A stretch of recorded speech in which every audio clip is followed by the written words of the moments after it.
fraud and false accounting, but you thought that it went to another agency for the prosecution. And the expressions that you would typically see with things like the case went to court.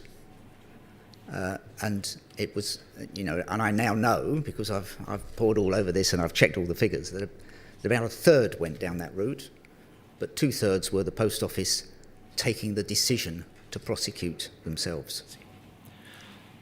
We're going to come to that part of evidence shortly. Yeah.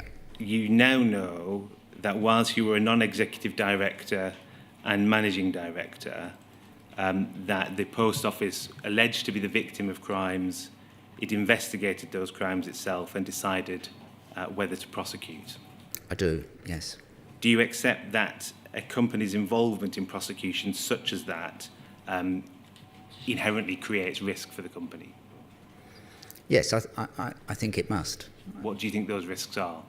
Well, I think if somewhere that is not the organisation in question is making the call to, it's all about independence, is making the call to prosecute, then one would go into that with a greater degree of comfort. It doesn't mean that the case would be won or lost.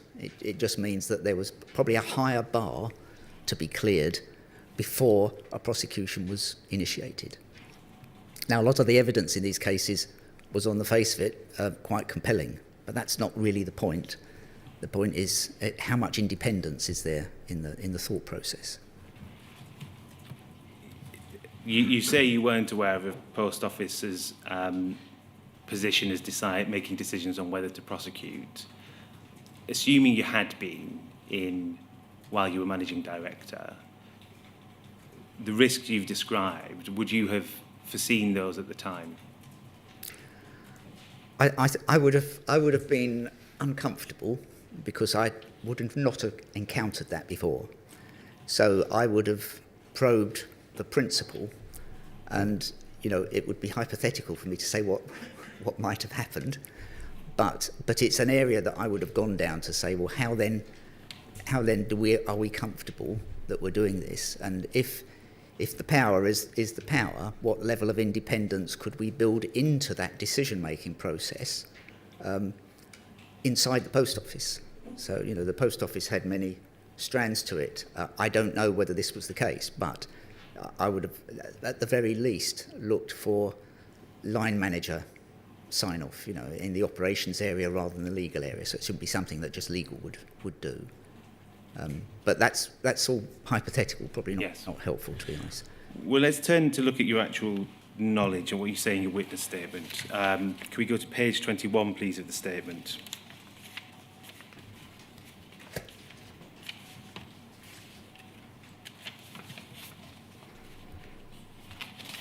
And paragraph 59.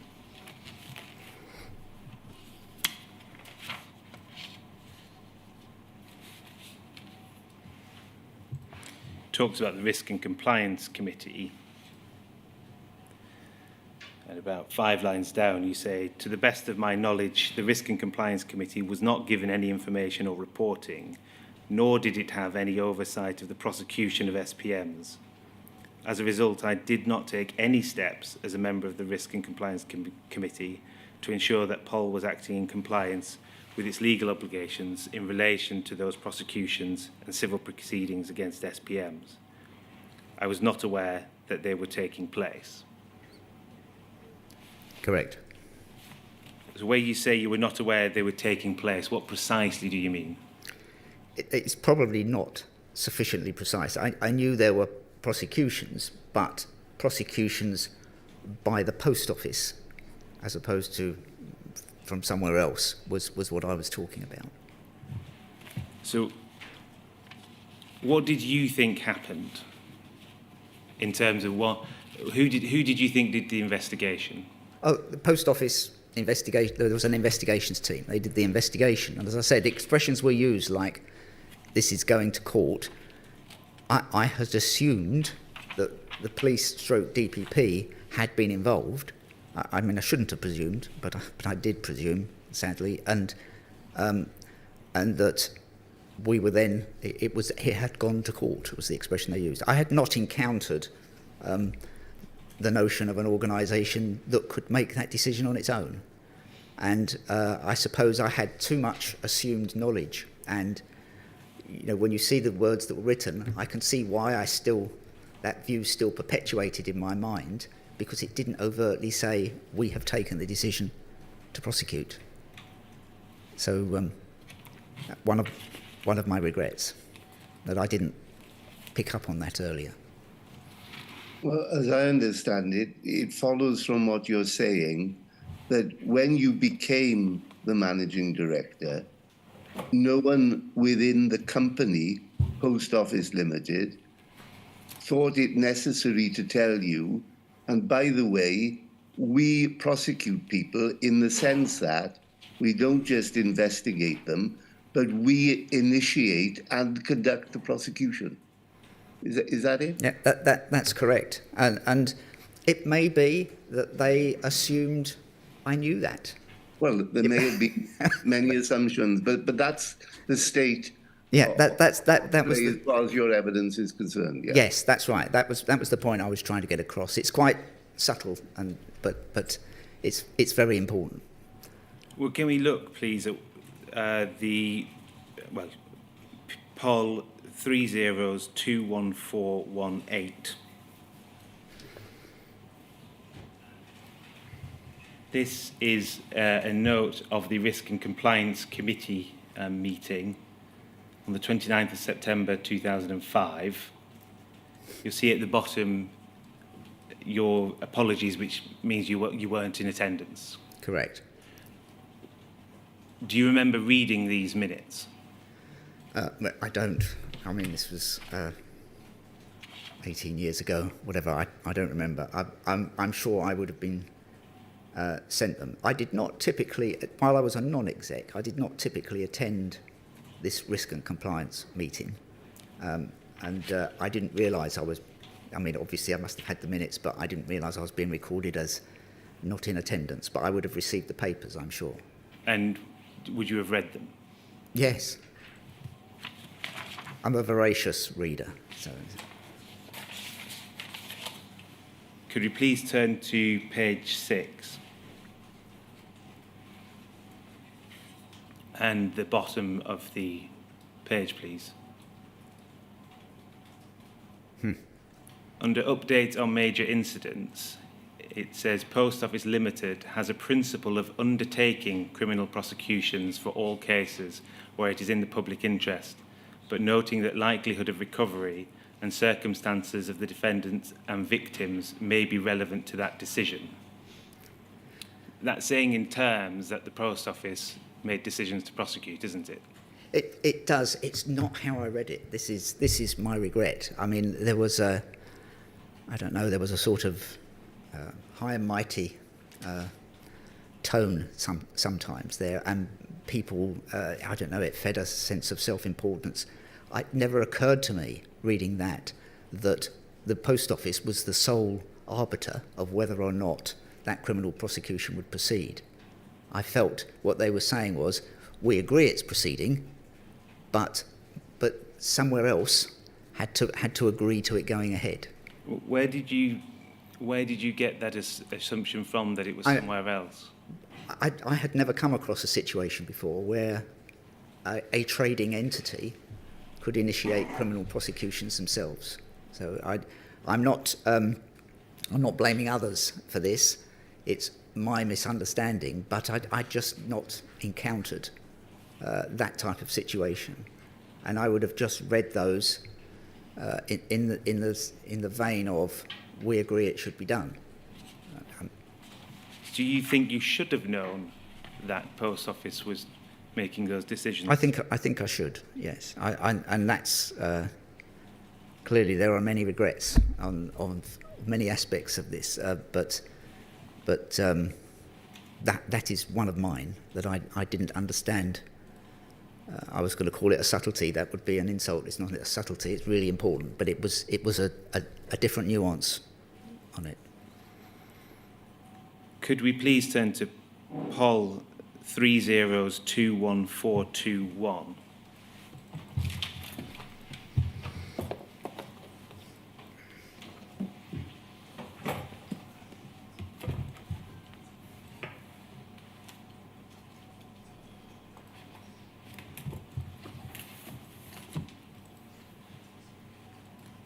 this is another Risk and Compliance Committee meeting on the 6th of September 2006.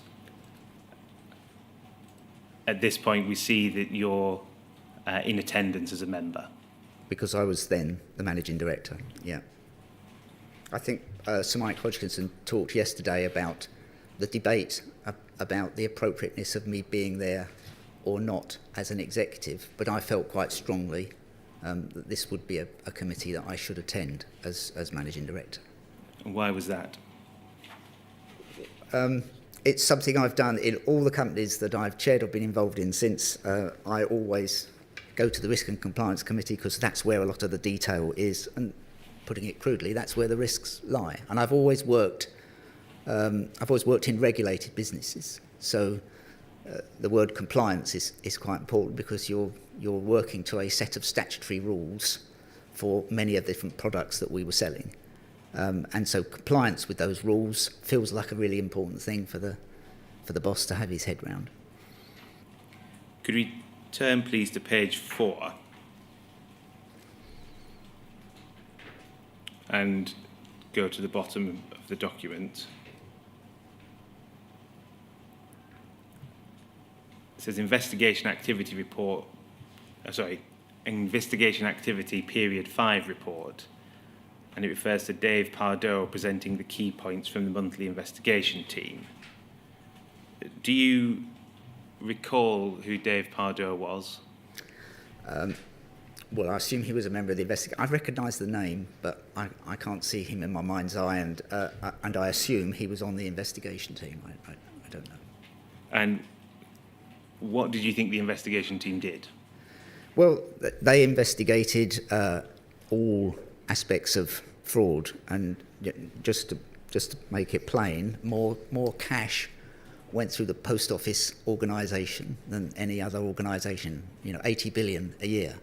The potential for fraud was endless, but the fraud I'm talking about is what the customers were up to, not particularly about what staff were up to. So there was a constant stream. These investigation reports would have a whole range of issues. For example, I don't know, travel money cards, or we were issuing cash on plastic, which seemed a very innovative thing at the time, believe it or not, considering how we all behave today. But there was a lot of potential fraud to investigate. But you knew that they investigated allegations of fraud within sub-post offices? Yes. And or even in Crown Post offices or franchise yes. offices, yeah. And did you know that was part of this security team? Yes. And what was in terms of reporting lines, what was your relationship to the security team? They reported through the operations director. I can't remember how many layers, but ultimately the operations director was responsible for that, and the operations director reported to me. And did you ever have discussions with members of the security team outside of the risk and compliance meeting? I would have thought so. If you're going to follow up with a question of what was one of those meetings, I would struggle to remember, to be honest. But I was quite a visible boss, I think, and so I would make it my business if it was possible. If somebody had written me something from inside the organisation, my tendency would be to get up and go and find that person and talk to them about it. And that visibility, I think, was good, that I was always walking around the building on the days that I wasn't out in the network, and then you connect better with people. So I'm sure I had contact, but I couldn't give you an example, to be frank.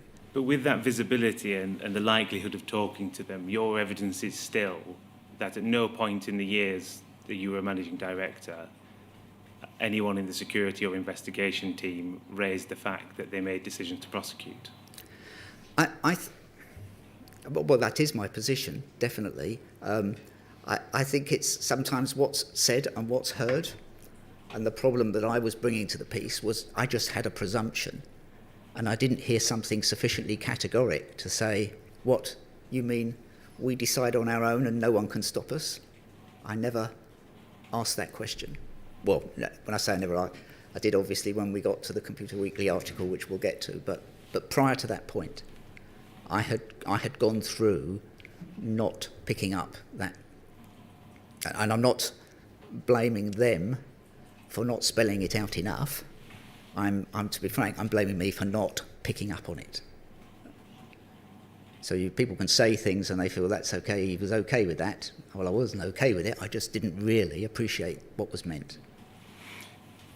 Can we bring the same document back up, please? It was POL. Thank you. It's still on page 4, please.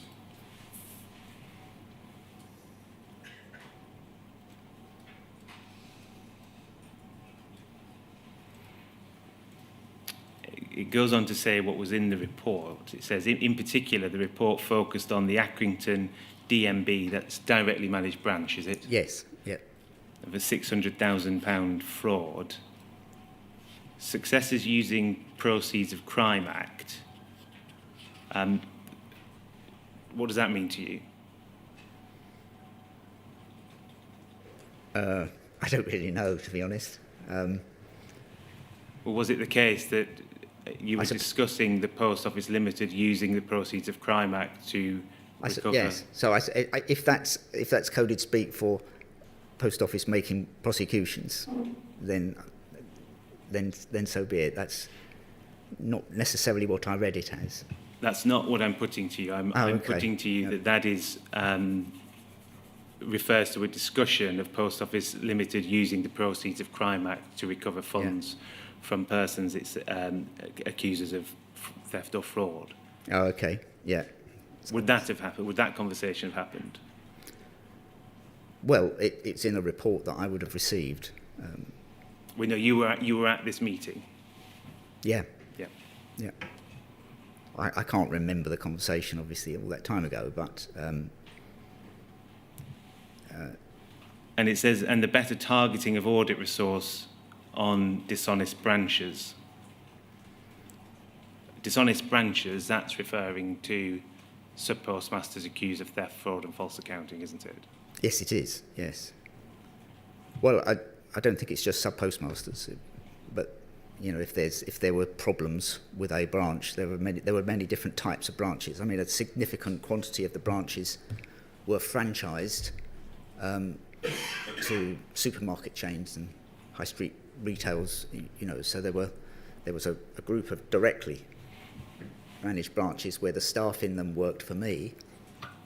There was a large tranche of branches that were partnerships with other retail organisations. And then there were Subpostmasters. Yes. Before we move on, the second paragraph on 3.2 refers to concerns about checks as an appropriate method of payment. It says, likewise, issues were raised with the Instant Saver Access Saver account and travel cards offers, in themselves solid offers that are spoilt by branch non-conformance. It says, Alan voiced an opinion that he was against modifying an offer to the detriment of the customer in order to force branch conformance, and would rather expect steps be taken to drive conformance by sanction if necessary. Yeah.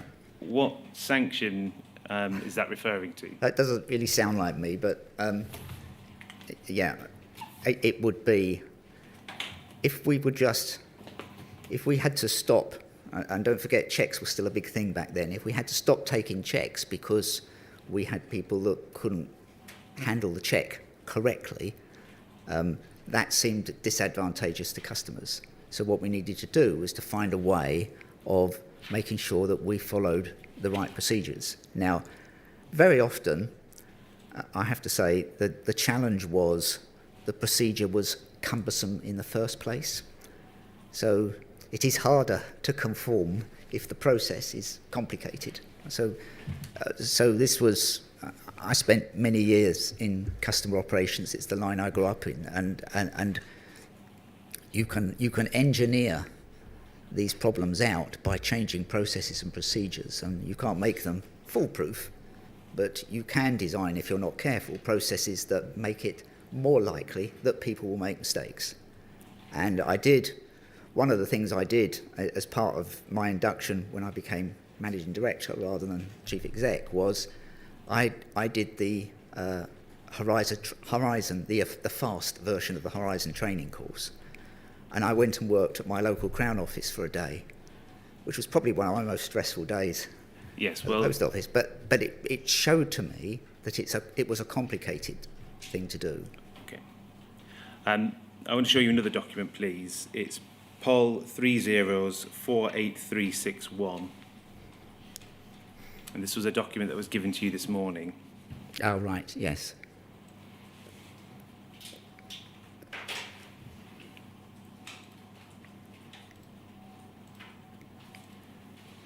So this is Investigation Team Report, period 9, December 2006. In the top left, it says POL ET. That's the Post Office Limited Executive Team, isn't it? Yes, yes. And these are the types of reports we were referring to in the last set of minutes, Correct. which would be sent to you. Yeah, yeah.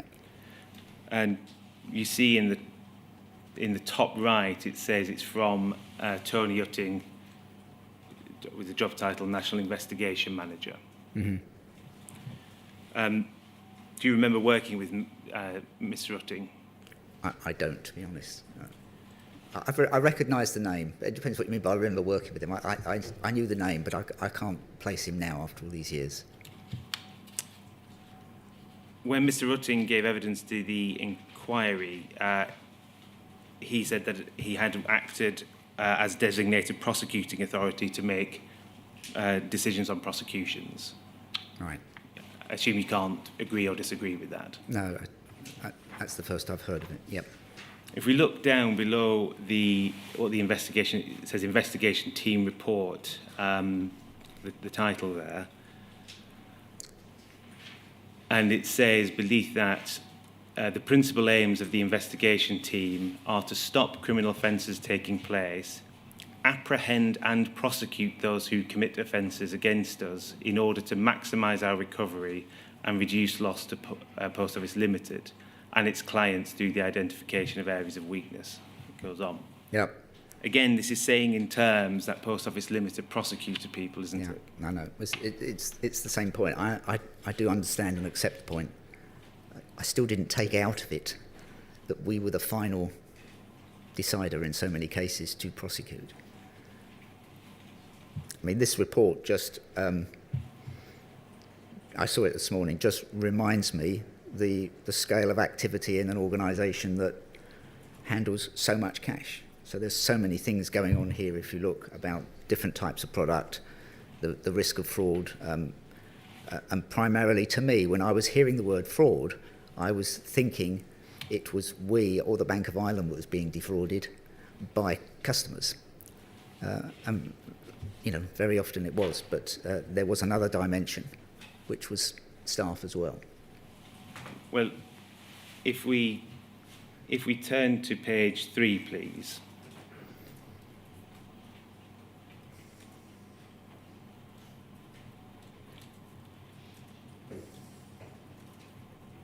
And the second paragraph, I'm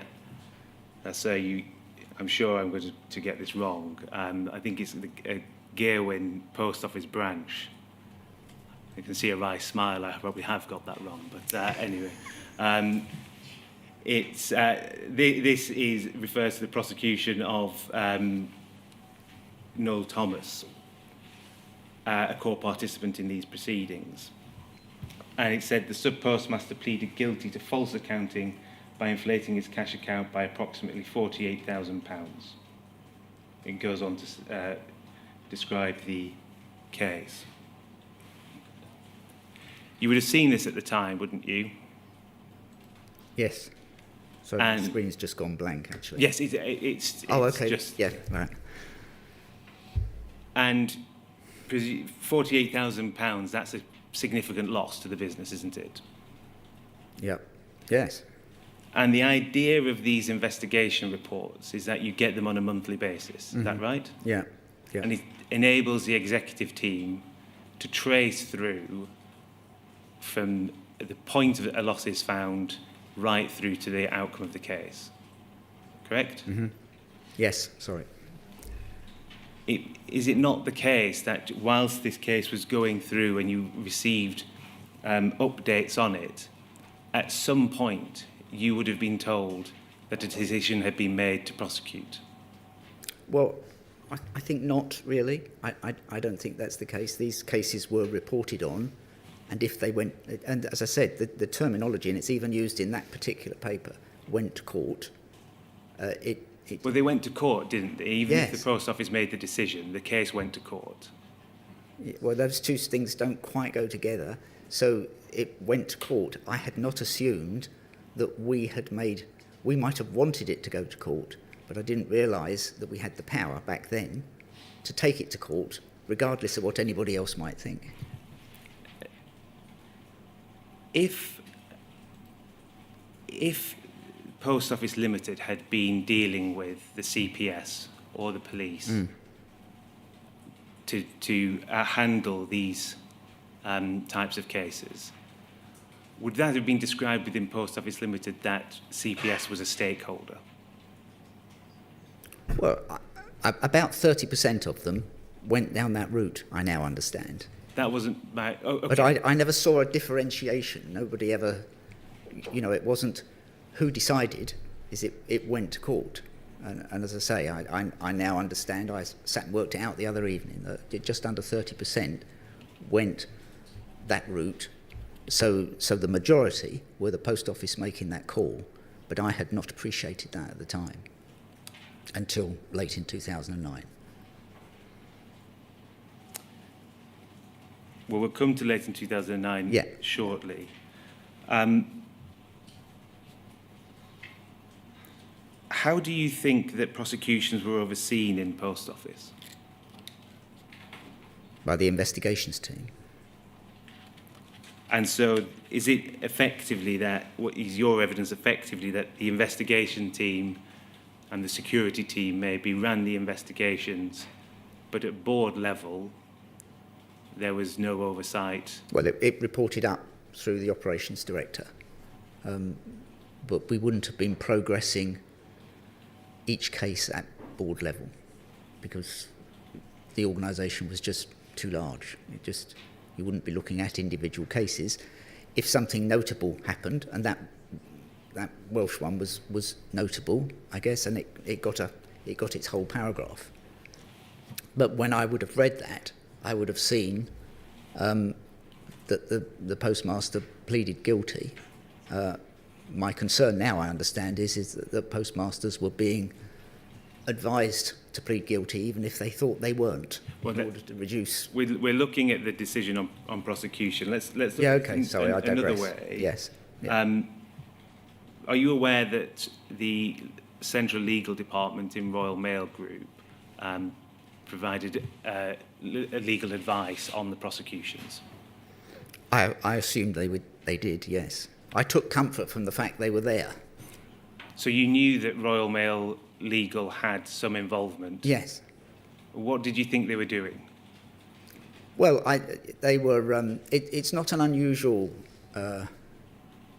governance structure to have a large central support function that's providing a service to 2 or 3 different business units in a group, and for one of those business units, there would be a more senior person, lawyer or accountant or whatever, that would establish a close relationship with the business unit.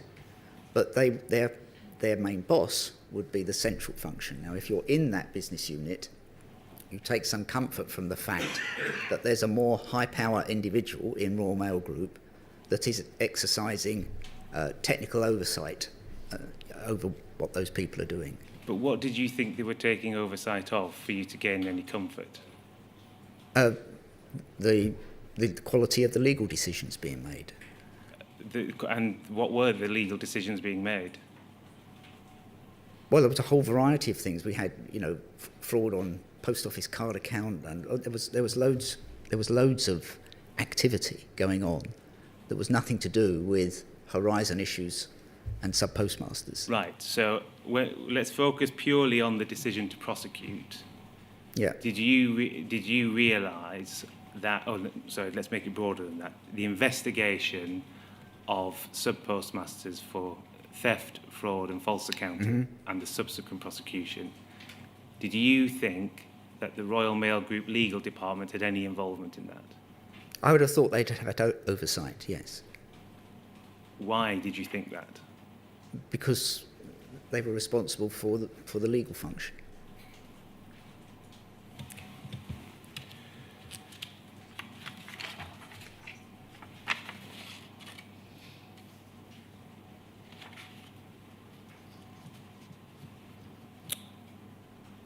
I'm going to go back to, back to the hypothetical, where we started earlier. If you were aware, assume you were aware that Post Office Limited were making the decisions to prosecute. Yeah. Yes. Yes. Well, Would you have sought to get a legal function within Post Office Limited? well, the latter wasn't an option because that had been debated when I first was offered the role. But I would have if I had discovered that back then, as I think I've already said, I would have then looked at how we could put safety checks in and whatever, but it would be something that I would have reviewed with the group legal director. With hindsight, do you think relying on the group legal department was effectively putting that advice too high up the chain? Well, I think it was a mistake on my part. I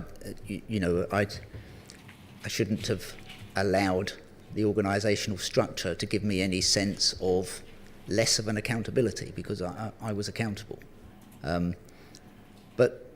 But no, I don't think this was quite a big deal. I think it would be right and justifiable for me to be talking to the group legal director and seeking personal assurance from him that he was comfortable with what they were doing.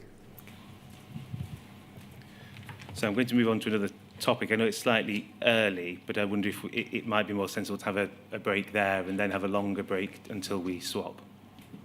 Yeah, however you wish to pursue it, Mr. Stevens. So what time should we start again? 25 to? Fine. Thank you.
So can you see and hear me?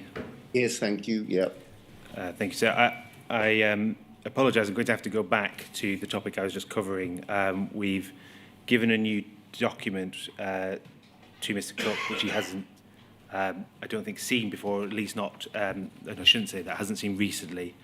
Can I turn that up now, please? It's WITN 018700101. Sorry, the 7 should have been a 2. My apologies. And could we go to page 6, please?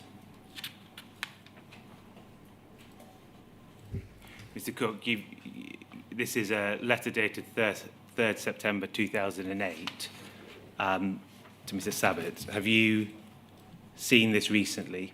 Yeah, 5 minutes ago, yeah. If we can go to the end of the letter, please, on the other page.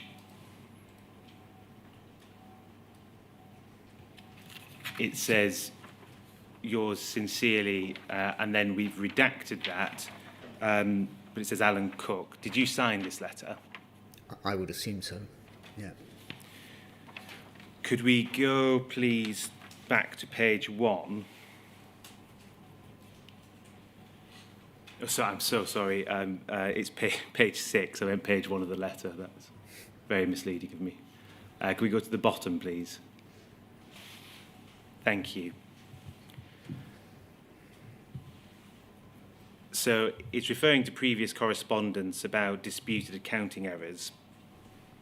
It refers to audits and identified shortages totaling £50,619.17 and an outstanding recovery.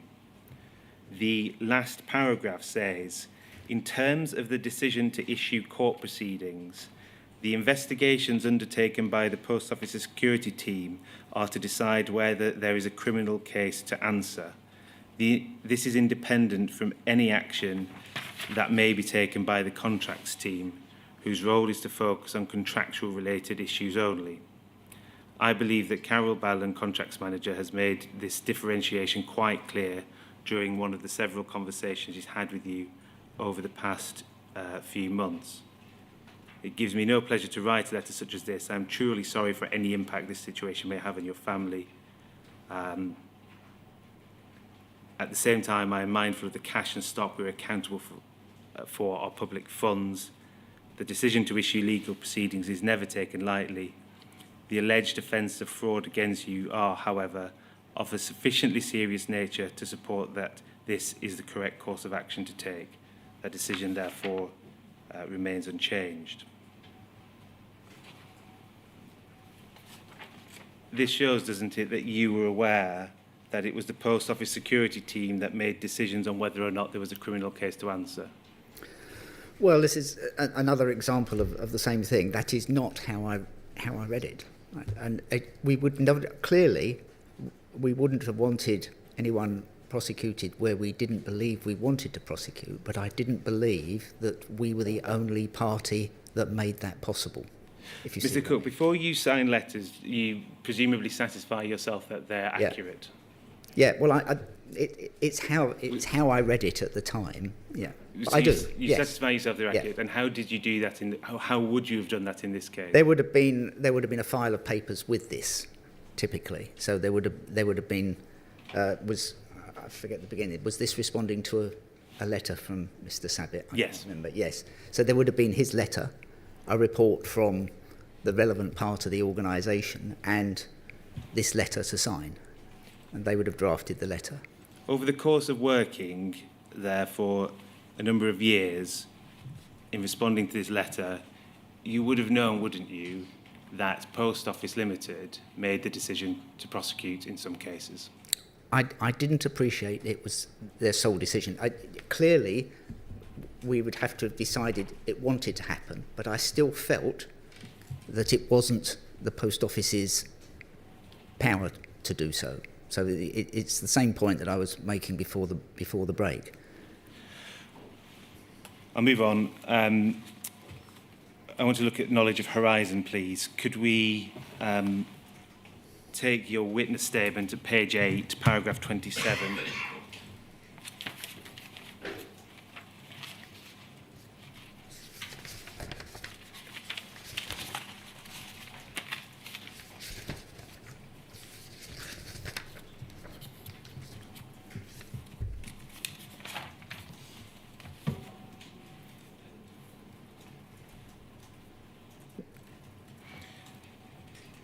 Paragraph 27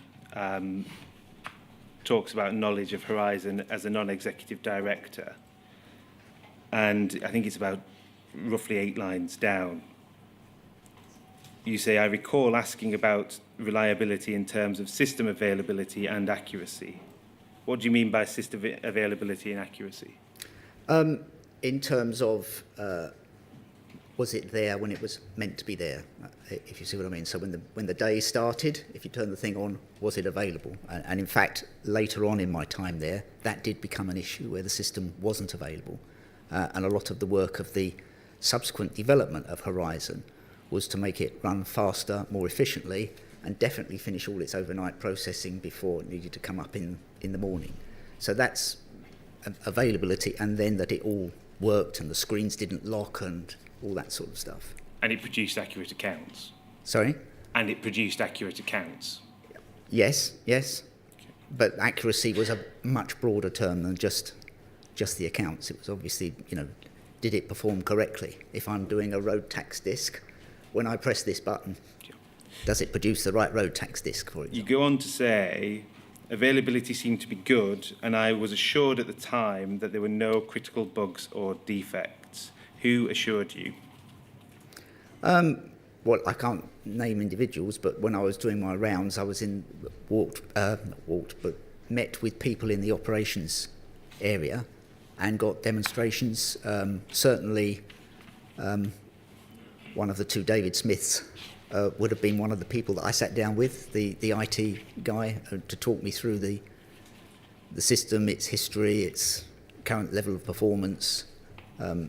This was in an environment where the accuracy of the system was not really in question, but there were issues about, as I say, its overnight performance and its availability. Could we just jog on to page 15, please, and paragraph 42?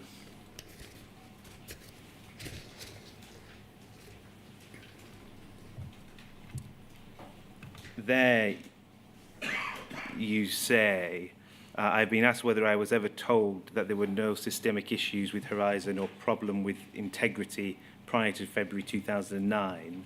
You see, I do not recall being told at any time, whilst a non-executive director, that there were or were not systemic issues with Horizon or problems with integrity. So are you talking about something different here to when you said earlier you were assured on its accuracy? Well, no, this was about while I was a NED, so it was the first 12 months that I was involved in the post office, and the level of briefing I got as a non-exec was less than I received when I became managing director. And I think this paragraph is talking about, was I told whether or not there were systemic issues? It was a problem that didn't come up in my briefing. So you were told it was accurate. Is that right? Well, what I was saying there was that accuracy was not flagged as an issue. Right. Yeah. So effectively, accuracy and integrity when you were a NED were a non-issue. Assumed to be okay. Yes. That document can come down, thank you. Could we please bring up POL 30s21487?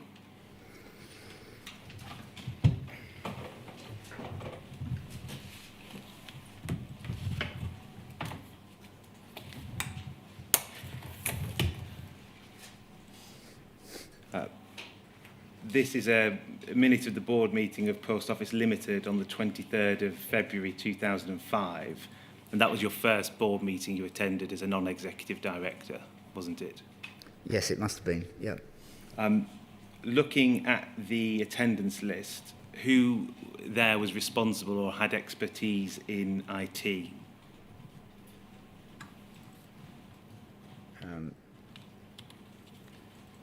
So, well, it would be Rick Francis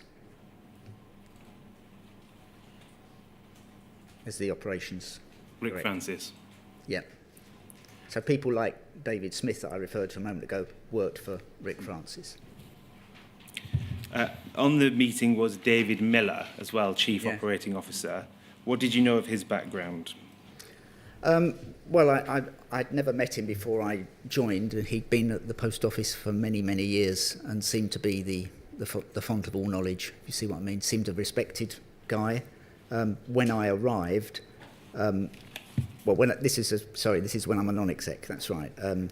So he was the Chief Operating Officer. By the time I was approached to join, he'd indicated his decision to retire. So I didn't really work with him as an executive, but I did work with him. You said he was the font of all knowledge. Yeah. Did that include on Horizon? Well, he wasn't. I don't think he was an IT specialist, but he would have had all the history. You know, he was a knowledgeable guy. Were you aware he was heavily involved in the pilot of Horizon? I wasn't specifically, no. It wouldn't surprise me, but I didn't know that. Could we turn, please, to page 6?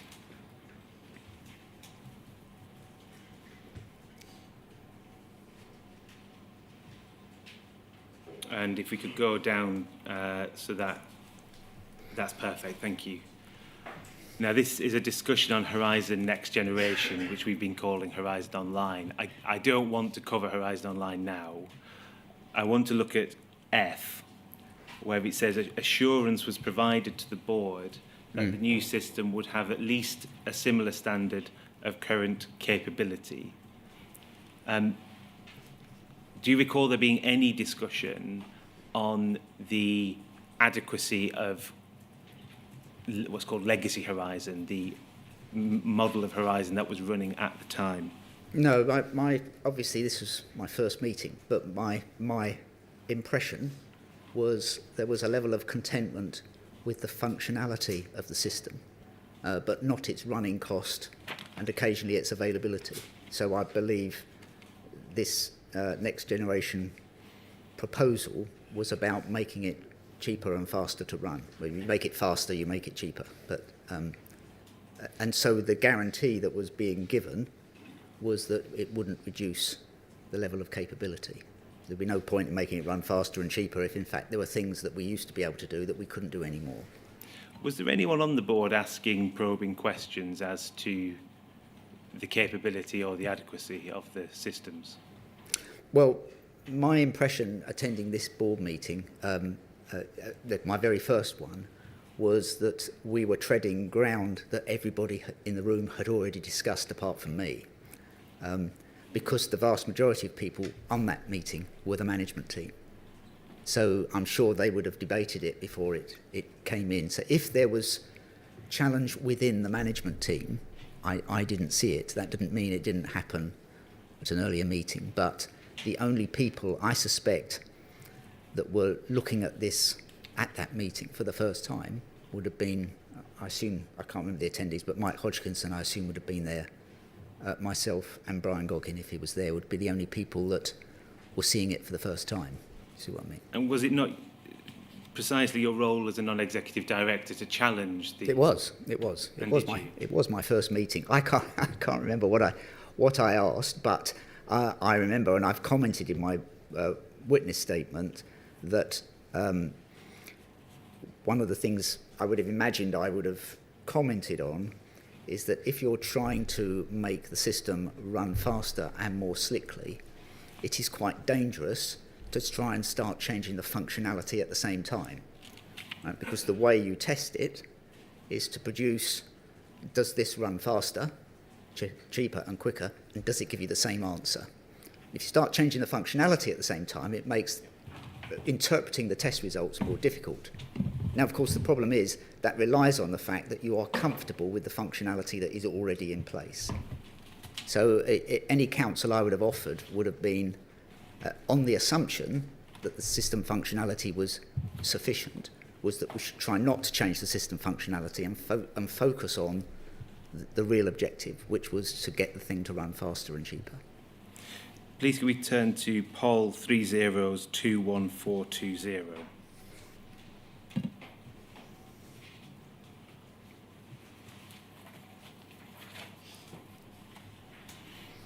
It's another risk and compliance meeting, 22nd of March 2006. So you would have been managing director at that point? By a few days, yes. The conversation about me being a regular attender took place between this meeting and the next one, and the next one is the one you've already showed us as me being present. But yes, I was not present at this one. So you're not present, but again, you would have read the minutes? I'm sure, yeah. Well, definitely, because I was in post by then. Yeah. Could we turn to page 8, please, I believe? Yeah, page 8.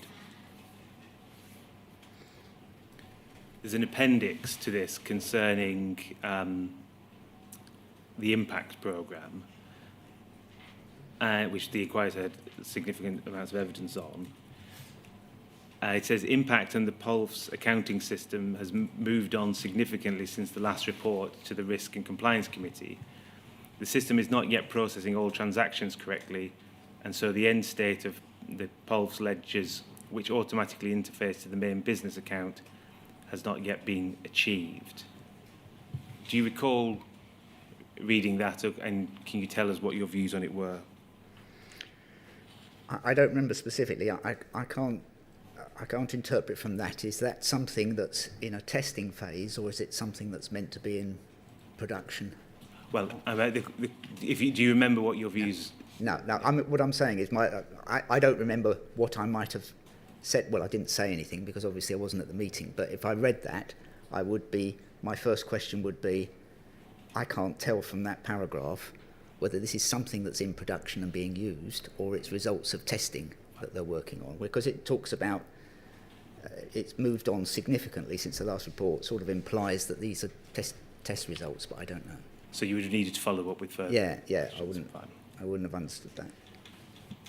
We'll move on to a different topic, please. POL 30081928.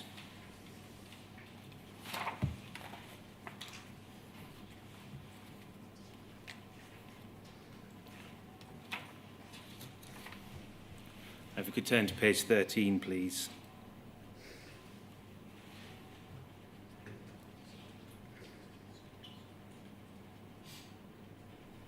And if we could go to the email at the bottom, please. Thank you. So that's perfect, thanks, because we see it was one of these very unhelpful email print-offs where we see that it's to Sean Turner on the 11th of January 2006. Subject Calendar Square. Over the page, oh, I see. Sorry, yeah. It says that a Subpostmaster has reported that he is again experiencing problems with transfers, 5th January 2006, which resulted in a loss of around £43,000, which has subsequently rectified itself. I know that the Subpostmaster has reported this to Horizon Support, who have come back to him stating they cannot find any problem. If we could then turn to page 6, please.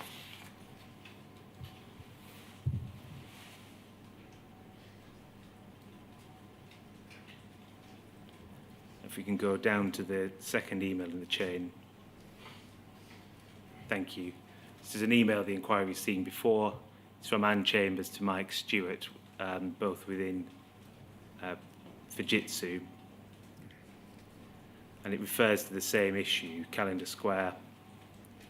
Second paragraph says, I haven't looked at the recent evidence, but I know in the past this site had hit the Repost lock problem 2 or 3 times within a few weeks. This problem has been around for years and affects a number of sites most weeks.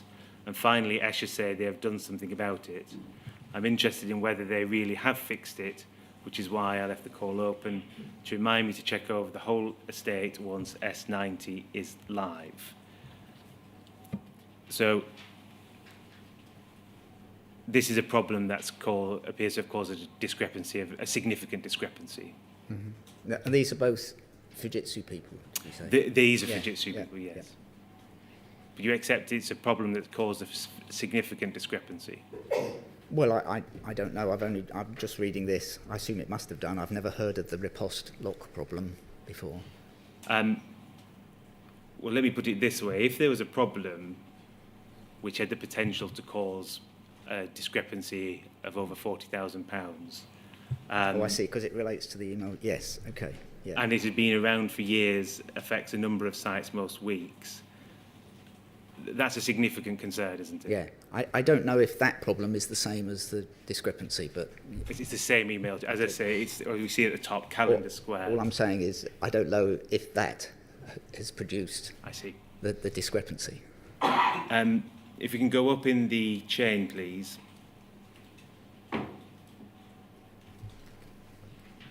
Oh, sorry, just to the top of, if you can go down a little bit, please. That's perfect, thank you. That email is forwarded by Mike Stewart to Lynn Fallowfield, who's at Post Office. It says, Lynn, I was waiting for an update on the calendar square, see the email chain below, and goes on to say, I think I'm inclined, as per this issue, to wait and see if all these branches are okay after the S90 counter roll starts, forth after the pilot this week. And that document can come down for the moment. Were you aware of, well, you said you weren't aware of the Repost lock issue. Yeah. Were you ever aware of an issue at Calendar Square when you were managing director? No, I don't recall. Could we please bring up Poll 3032210?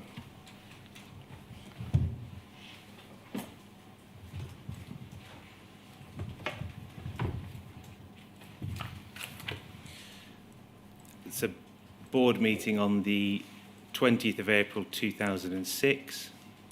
If you could just get the entire attendance list in there, please.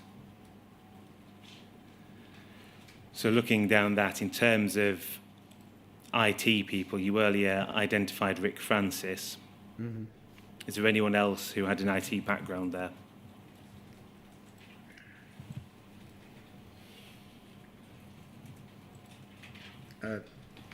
It doesn't seem to be anybody that worked for Rick that is in attendance list. So no, I don't think so. Could we go to page 10, please?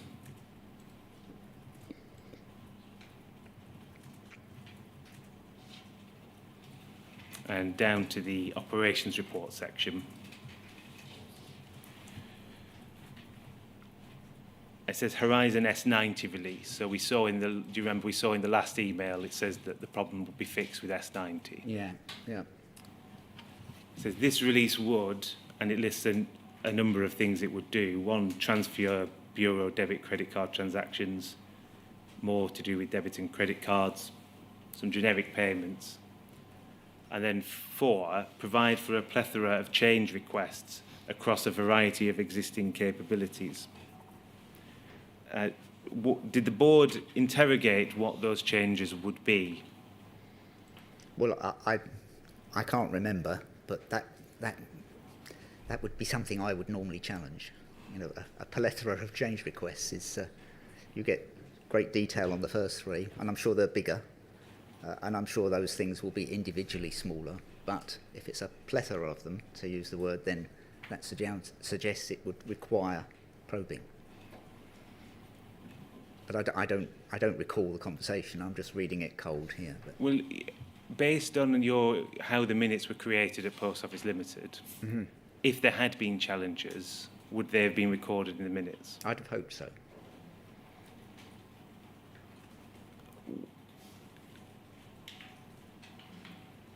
So, do I take it from that, well, what is your evidence? Do you think that it was challenged or it wasn't? Well, there's no evidence of it being challenged. Why wouldn't it have been challenged? I don't know. There could have been some reassuring words when the thing was presented that saw off challenge, and this is how the person doing the minutes chose to summarise the conversation, but I mean, I literally do not remember the conversation.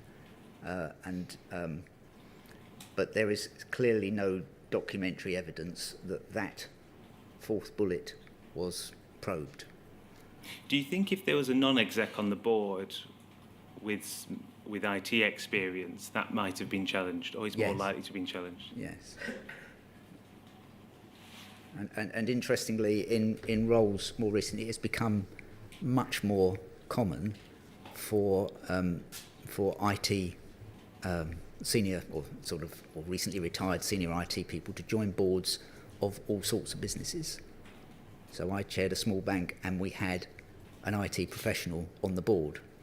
It was always a struggle for him because he wasn't a banker, but actually he was there because he was an IT person and provided useful independent challenge. But there was no such person on the board at this time other than employees. Executive members? Yes, executives, that's right. Did you feel sufficiently able to challenge the executive? I felt able to challenge the executive to a level that was comparable with my experience, but I wasn't purporting to be an expert in every functional activity. So I had a bias in my personal background which said I was an operations type guy in my early years, not IT, but processing operations. I've spent all my time in financial services, and they were all the reasons why people felt I would be worth having on the board. But I wouldn't be able to, and I did actually for a period at the Prudential run responsible for IT, but I had an IT director supplied by Accenture that reported to me. So I would have been a detailed specialist.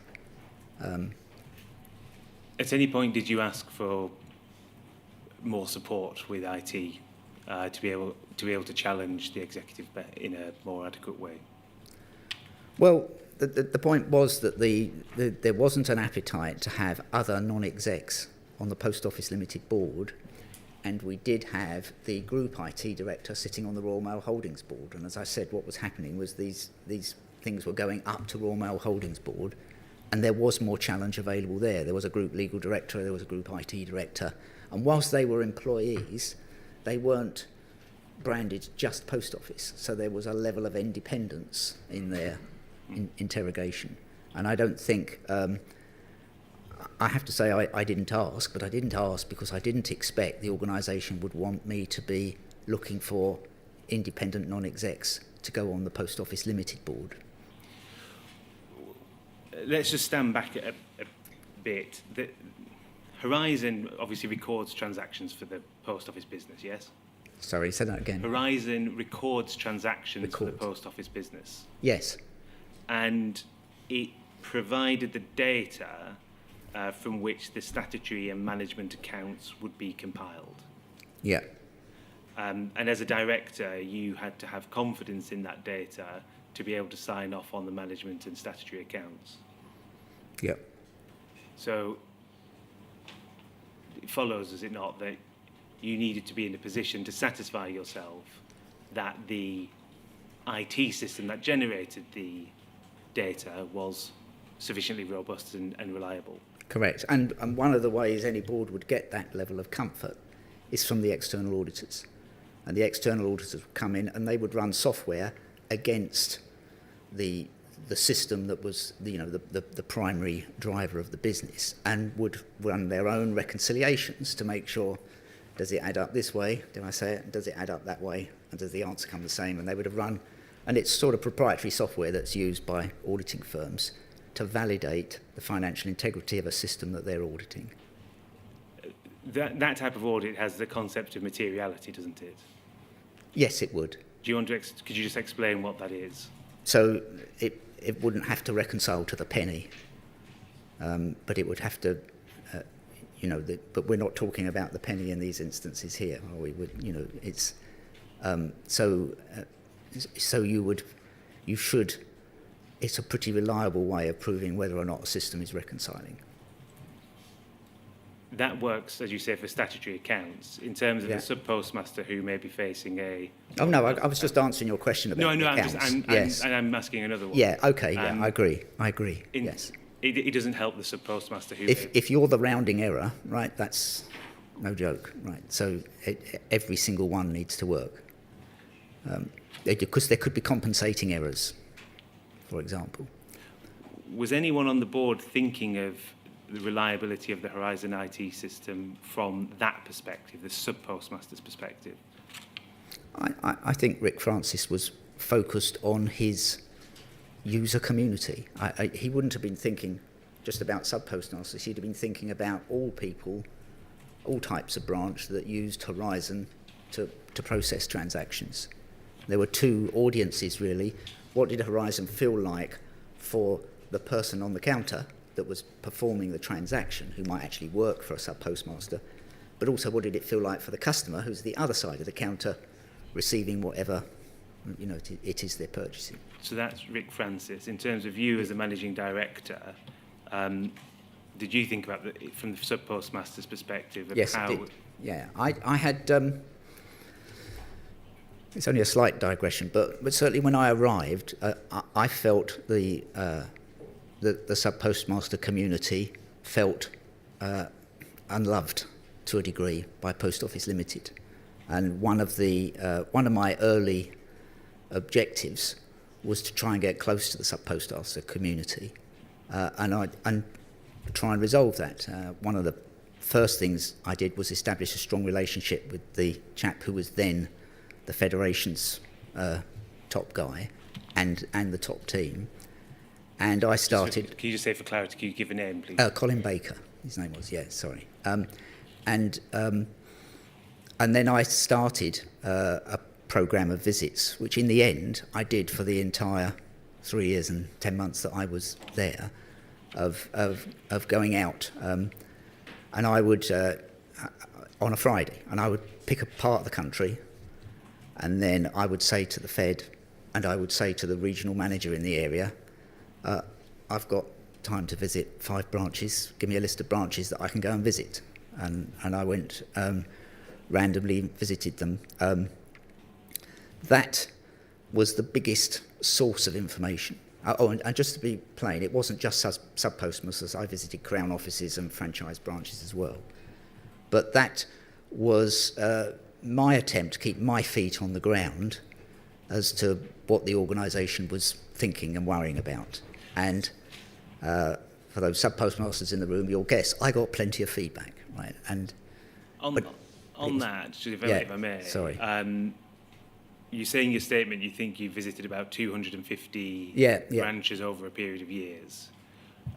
Without criticising, I'm not criticising the effort, but in terms of getting feedback from how users found the Horizon IT system, that was a very, very small proportion of the number of users using it, wasn't it? Well, all the numbers in the post office are very large, right? So you do what you can do.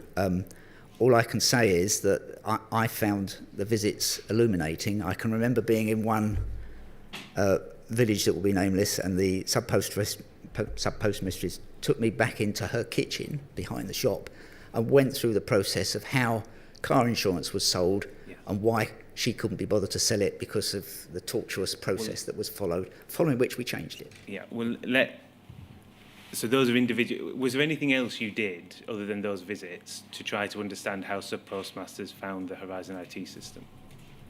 Well, I wasn't just talking about the Horizon IT system. I was talking about the business as a whole. My question is about just the Horizon IT system. My primary focus was on the Federation. So I used the Federation as, the mouthpiece of sub-postmasters to provide input. And then there was on the staff, there was someone that ran the Crown offices. So I looked at the Federation, the Crown offices, and the franchise branches.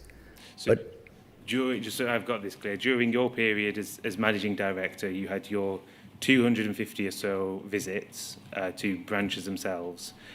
And then in terms of further sub-postmaster feedback, that was effectively filtered through the NFSP.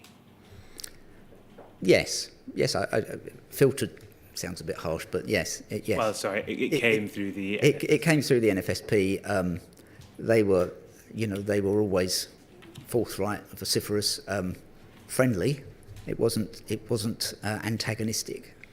Colin Baker, in particular, went out of his way, like, to welcome me into the family, if you see what I mean. My wife and I used to go to Federation dinners and all this sort of stuff. It was important to me to get close to the community that was servicing our customers. While we're on this, I want to come to what the inquiry is termed as responding to the emerging scandal. Can we please look at Poll 000-27890?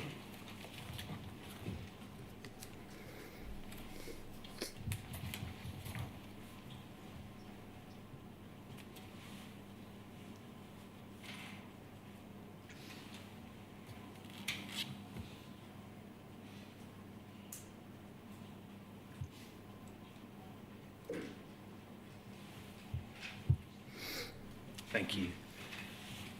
This is a letter, you've in your statement described it as the Porteous letter.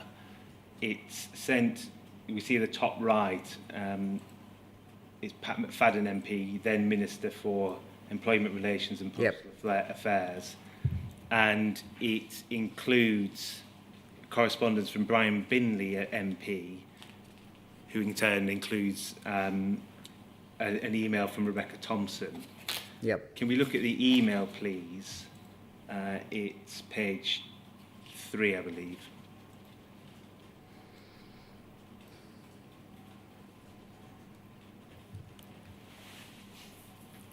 So it's an email dated 10th February 2009, but as I said before, you only received it on 7th of May, according to the stamp. Refers to speaking to several current and former Subpostmasters who say that random flaws in the IT are causing deficits in their weekly accounts, sometimes thousands of pounds at a time. Their complaint is that instead of listening to their problems and investigating the software equipment, the Post Office is making them pay back this money without any investigation into what is going wrong. And it continues as such. Do you recall receiving this and reading it? Oh, yes. Well, this was the moment, right? Now, strangely, I saw the article from Computer Weekly before I saw this, only because, as you remarked, that the letter was date stamped in 7th of May. It went out with a deadline. If anything came in from Pat McFadden, it was dealt with quick for me to reply about a week later. But in that week, the Computer Weekly article came out. So we're only talking a couple of days, but the reality is I saw the Computer Weekly article before I saw this correspondence. And actually, I didn't particularly put the two together because my head was full of the Computer Weekly article. Yes, we'll come to that shortly. That email can come down. At paragraph 27, paragraph 79, page 27 of your witness statement, it doesn't need to be turned up. You say that when you received that letter, you indicated to Michelle Graves, Executive Correspondence Manager, that you would like the matter thoroughly investigated. Yep. Okay. Can we look then at the Computer Weekly article now, please? That is POL 30/41564.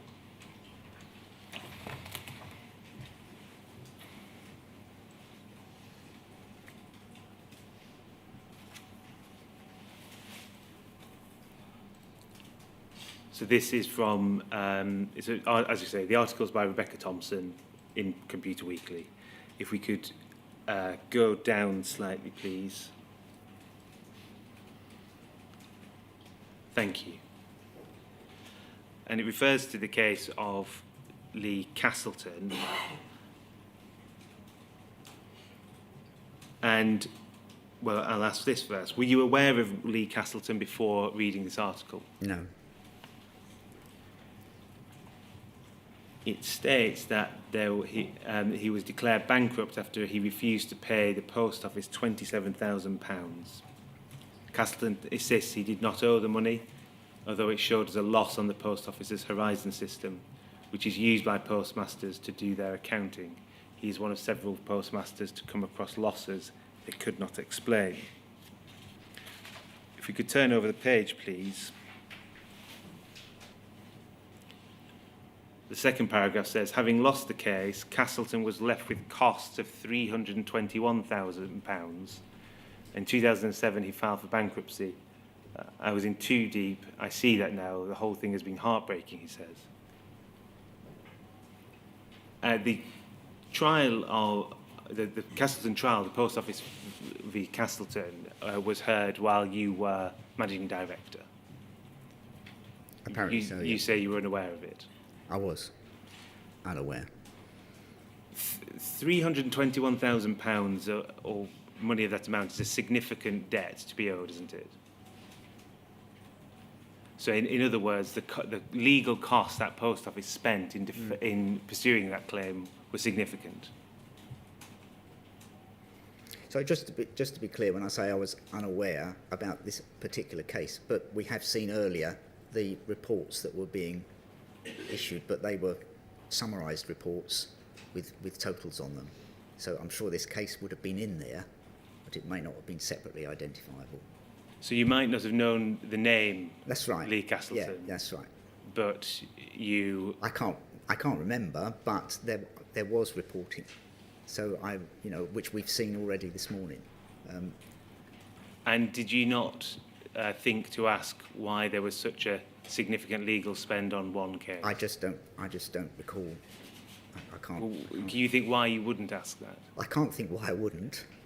And so either it was a mistake on my part, or it wasn't in the report. But I don't know. Put it this way, this article was a shock to me. Should it have been a shock to me? No, it shouldn't have been, but it was. Okay, that can come down, thank you. So that's the 11th of May. You say in your statement, and you've already alluded to it, in fact, we can bring it up. Please, can we go to page 28, paragraph 85 of the statement?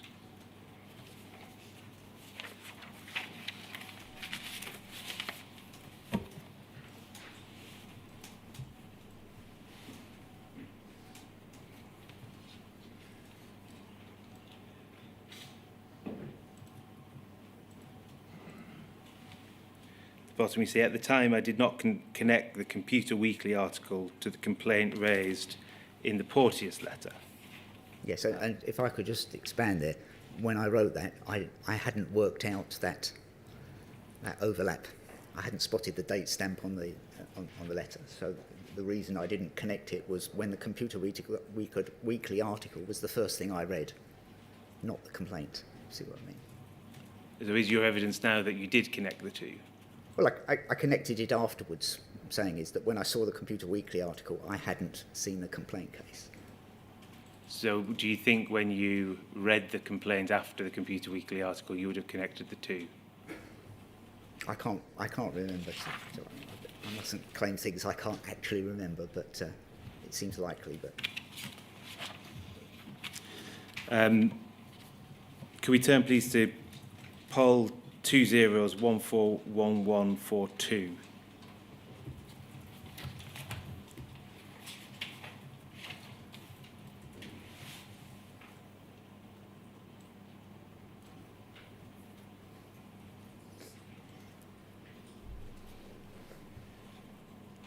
And if we can go to page 2, please.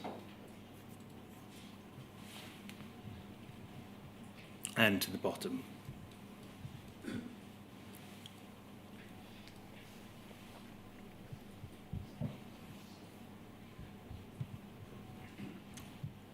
So this is an email from Dave Posnet. Now, we see there that the email looks to be dated 05/10, Yeah. 2009. Immediately above, it's 20/10, 2009. And if we can go to just go up slightly, please.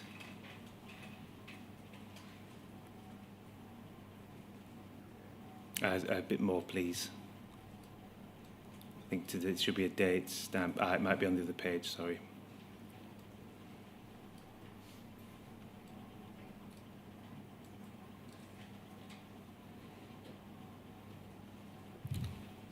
Sorry, can we go to the bottom of page 1, please?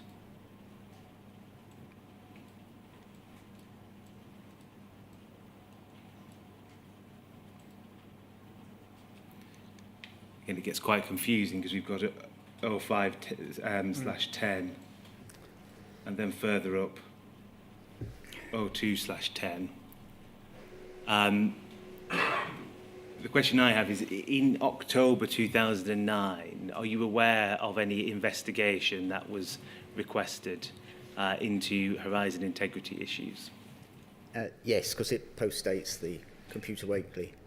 So you think this all leads from the Computer Yes, Weekly? I would have thought so, yeah. I don't equally understand the dates because they appear to be in the wrong order, but it's October. It sort of doesn't really matter, I suspect.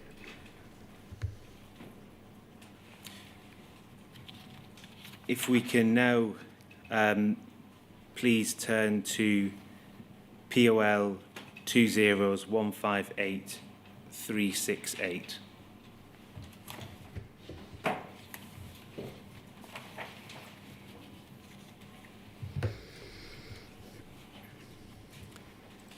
And could we go to page 23, please?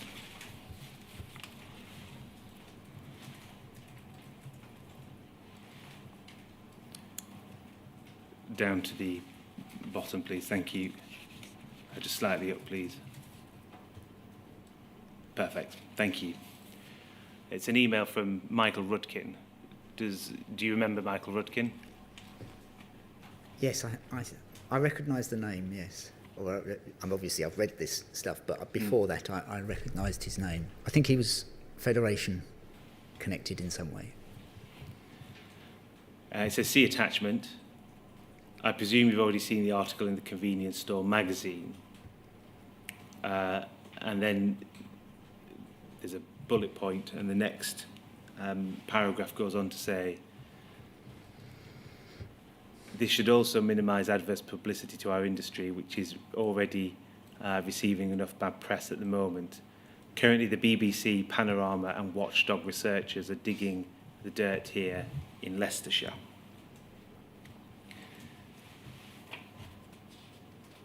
If we can then go up to see the forwarding email, please. I think it's on the beginning of the next page. Thank you.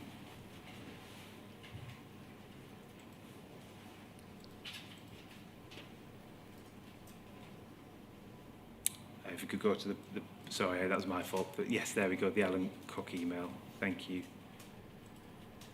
So this is the 15th of October. You send an email to Mary Fagan. Do you remember who Mary Fagan was? I definitely do. I definitely remember this email. Yeah. Who's Mary Fagan? She was the PR officer for the Royal Mail Group. It says in the second paragraph, for some strange reason, there is a steadily building nervousness about the accuracy of the Horizon system, and the press are now on it as well. Were you seeing this as a significant and escalating issue? I was then, yes. Yeah. Which, hence I then express in the next sentence my confusion as to why. But well, yes, I accepted that we had an issue. And were you connecting the various Horizon challenges at that point? So the Porteous letter, Computer Weekly. Yeah, that's right. Yeah. This was around that time that it came to the fore for me, if you see what I mean. You go on to say, my instincts tell that in a recession, subbies with their hand in the till choose to blame the technology when they are found to be short of cash. Why was your instinct to think that subpostmasters who alleged that Horizon caused shortfalls were stealing from the post office? Well, that's an expression I'll regret for the rest of my life. So, it was an inappropriate thing to put in an email, not in line with my view of subpostmasters, but one of the often cited problems was at this time. Mike Hodgkinson talked sort of quite eloquently about the challenges that Post Office had faced in financial challenges. And the danger is that we only think about the profit or not that Post Office Limited were making. But I always used to say, we haven't got one bottom line here, we've got 12,001 bottom lines. And if the Post Office isn't working, then it isn't working for sub-postmasters. They've probably got a shop with a sub-post office in it. That sub-post office needs to produce enough profit for them to make it worth having it there at all. And so getting the business profitable again meant getting it profitable again for sub-postmasters.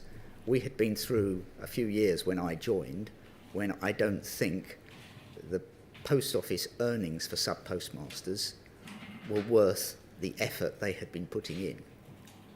And so I think a number of them were struggling. And when we ran the branch closure program, was an aim to reduce the number of offices such that, and then the same traffic would come through a smaller number of post offices, and they would be more profitable, which of course is what happened. You're talking in a different context there. Yes, I sort of digressed on that. Because what's happened here is you faced challenges by sub-postmasters saying that the system is faulty and saying that it's caused shortfalls, correct? And in perhaps an unguarded comment, you've put that the instincts were for it to effectively be that sub-postmasters were stealing and then blaming the technology. Does that represent your actual views at the time? No, but it was said. It was. Why did you say it if it wasn't your views? Well, I had a friendly, informal relationship with Mary Fagan, and it was just an email I shouldn't have. It's just an email I shouldn't have written, but it was important to me that she understood exactly where we were at. But she was a Royal Mail person, and it was one of the areas where I was very, very happy with the support I got from Royal Mail. So she was very helpful to me. She was a sounding board, and I was probably more open and frank with what I was thinking with her than many other people. She was also in a different building, which meant that we swapped emails a lot. And so, as I say, that sentiment was expressed. What I wrote in that email was unacceptable. It wasn't just to her, was it? It was to Mr. David Smith as well. Yeah, quite. Yes. Yeah. Was it your view at the time that he would have shared your view? I don't know, to be honest. It was regrettable. It was like I was just chatting to her in the corridor, but as you say, so it was actually, there were other people on the copy list.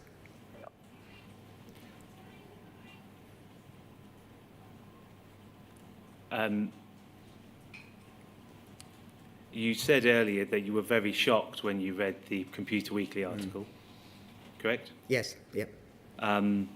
You'd received several letters from MPs making the same complaints. Afterwards, yes. Yes? Yes. But there was, I think, a body of opinion growing here. Yeah.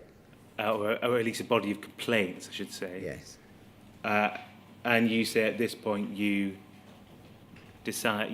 saw it as escalating and significant. Yeah. Why didn't you arrange for an independent investigation at this point into the allegations? Well, the first step seemed to be to investigate it ourselves. So that was what we did, and we referred to the correspondence a few minutes ago, where that process of I forget the expression, integrity or whatever it was used.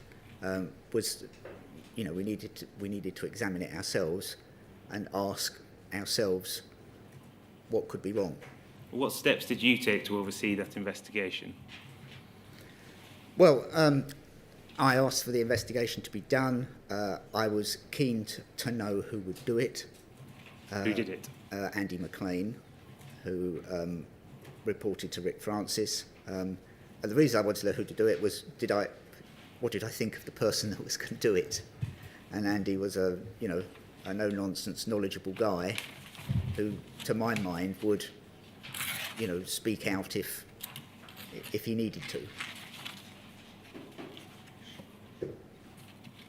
I suspect one of the problems, I think, is that we were still, investigating the cases that had been highlighted,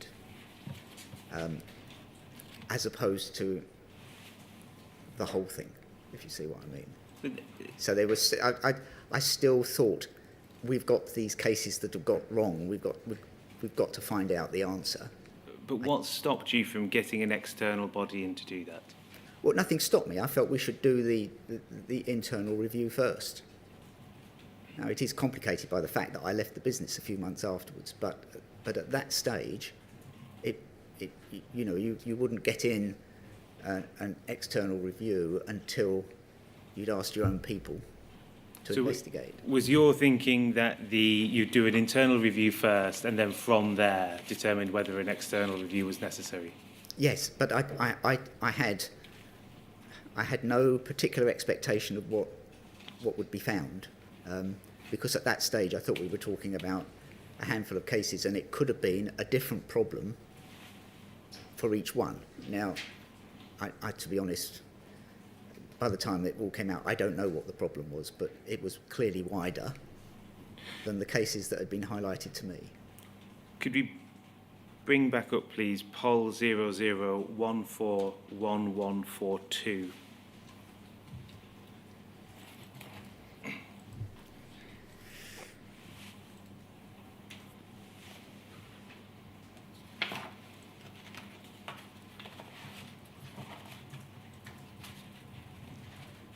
Thank you. And see, that's an email from Dave Posnett on the 20th of October 2009, so 5 days after your email, which we were just at. You're not in copy. No. It refers to some conference calls. It says, Dave Smith phoned me last week, asked me a few questions, and indicated that Alan Cook is asking for more robust defence of Horizon.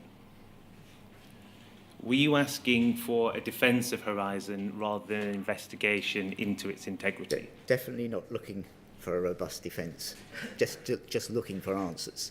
One of the perils of being the boss is that people use your name to get things done, and I would have responded to that if I'd been copied. But he could. That's not what we're after. Dave Posnett could have used your name and said, Alan Cook is asking for an independent review of Horizon, or Alan Cook is asking for a review into its integrity. What was put was Alan Cook is asking for a more robust defence of Horizon. Are you saying those words didn't come from you? I wouldn't have said that. I would have said, robust was a word I used, which I meant thorough and vigorous, but defence wouldn't have been a word I've used. You use robust to mean thorough? Yeah, but defence is a different point. At this stage, there was the Computer Weekly article and a few complaints on specific cases, and I was more than prepared to believe that the answer would be different to each of them, and that the answer wasn't that there's nothing wrong. Yeah, but obviously that's the stance that the organisation took in the event. Were you... The manner of the investigation or how you chose to respond to these allegations, was that influenced by your instinctive view, which we went to earlier, about the Subpostmasters? No, I couldn't. No, it wasn't actually. I my belief would be that we would find things that were wrong. I'll put it another way. We would find things that were not the fault of the people running those post office branches. Now, it could have been the procedures they were required to follow. It didn't necessarily have to be the technology. But it seemed to me unlikely to have, I know it wasn't loads, but that many cases. What was it, 9 or 10 cases, that all coming to my attention at the same time sounded like there was a problem. So what happened to the review? Well, I have difficulty in remembering. I think it went on past my departure. Sorry, I missed that. I think it went on past my departure. Okay. Could we go back then, please, to POL 20158368?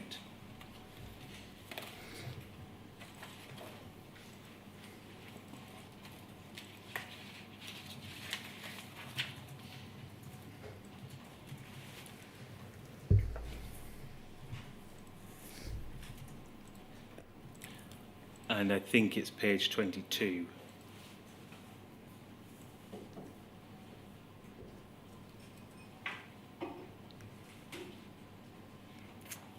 No, sorry, the next page. My apologies. So we've got the Michael Rudkin email we went to at the start at the bottom there. And then if you can go up, please.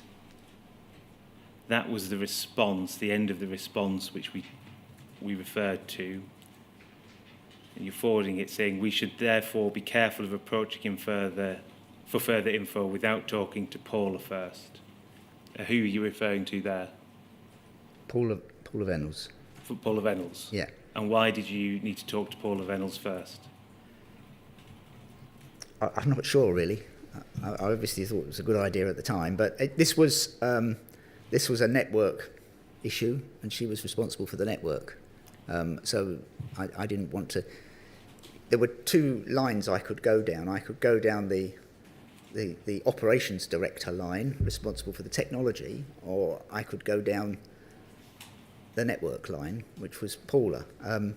And we were focusing. I was focusing too much on the operations line, and Paula needed to be brought into the picture. Could we go to the page before, please, just to see the email chain up? Thank you. If you could just carry on going up, please. So that email, which was on the 15th of October, is forwarded by Ruth Barker to Paula Vennells on the 5th of November. We then see the next day, Paula Vennells replies to Ruth Barker, and you're in copy. Yep. It says, Ruth, the attachment needs to be in email format, please. Alan and I are out of the office and so need to view it on Blackberries. Also, we need the original email. What was attached looked more like a PowerPoint of a press cutting. Do you recall what conversation you had with Paula Vennells about this email? I don't actually know. Sorry. Do you remember discussing anything to do with an investigation into these issues with Paula Vennells? I issued the investigation request down the sort of operations line.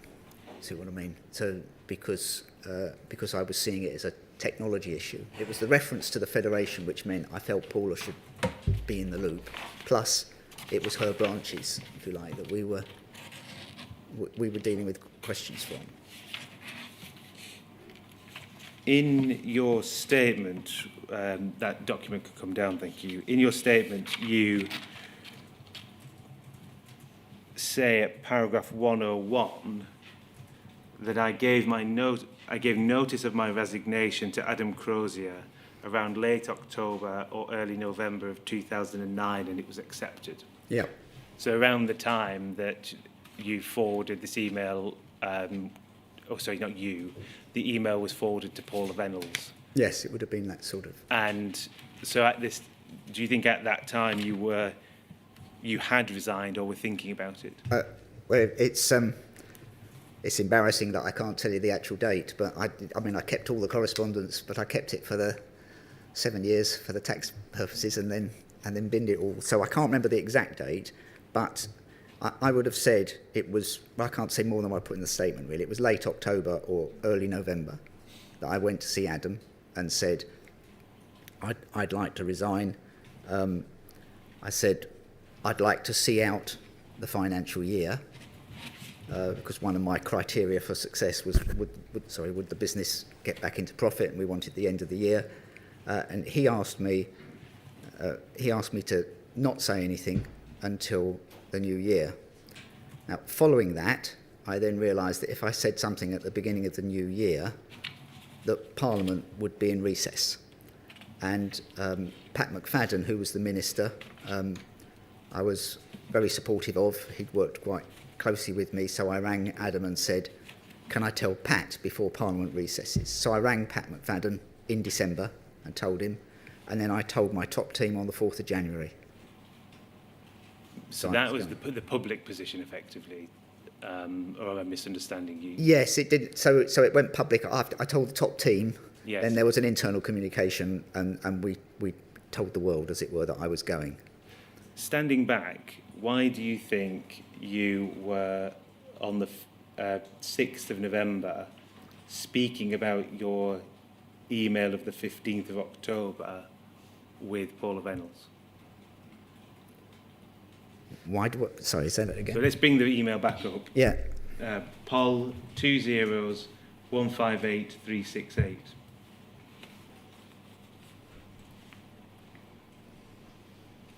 I wasn't planning on leaving until the end of March.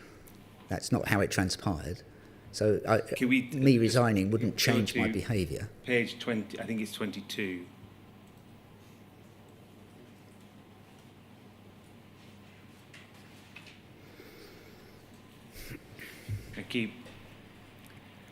So we have the email at the bottom on the 15th of October 2009. And then at the top is Paula Vennells, 6th of November, in which you're copied. Yeah. And it says, Ruth, the attachment needs to be in email format, please. Alan and I are out of the office. So it's implying that the two of you are together. No, not necessarily. We didn't go out together much at all. No, we'd been in different parts of the network, would be my guess. But does it imply that you were, because she's requested this email with you in copy, does it imply that you were working on it together or discussing it together? Yes, I'm sure we would have done, but it. So my question is, why at this stage were you discussing it with Paula Vennells? Well, for the reasons I said, this was an important issue, and she needed to be aware of it. I'll leave that. That can come down. I'll move on. I'm going to go back in the chronology slightly as my last topic on the impact programme. Do you recall what the impact programme was? Yes. So it was a major change to the accounting procedures, effectively. Correct. Yep. And before the impact programme, Subpostmasters would balance a cash account, correct? Yes. Yeah. And that cash account would be completed at the end, on a Wednesday, on a weekly basis. Yes? I couldn't have told you that, but it sounds right. Yeah. Do you remember the change that came about because of the impact programme? I probably don't, to be honest. You have a point, but I'll. Well, before the impact programme, if a subpostmaster balanced their books and had a discrepancy which they couldn't explain... Oh, this is the rolling forward discrepancy. They were able to ask for authorisation to put it in a suspense account. Yeah. Correct? I've learnt this since, yes. I've learnt this by reading all the correspondence, yeah. And then roll over into the next trading period while it was investigated. Following the impact programme, rather than weekly, the subpostmasters had to balance every 4 or 5 weeks. Yes? Yes. And if there was a discrepancy that they couldn't explain, they no longer could keep it in a suspense account and roll into the next trading period. Correct? And they had to, Post Office sought debt recovery from them at the end of the trading period, or it could be settled centrally and paid off in due course. Could we turn, please, to Poll 3032147?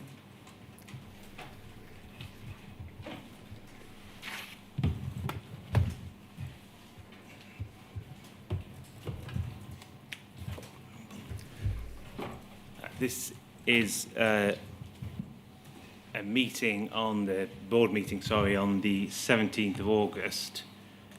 I see third line down, you're there as a non-executive director. Yeah. If we turn to page 7, please.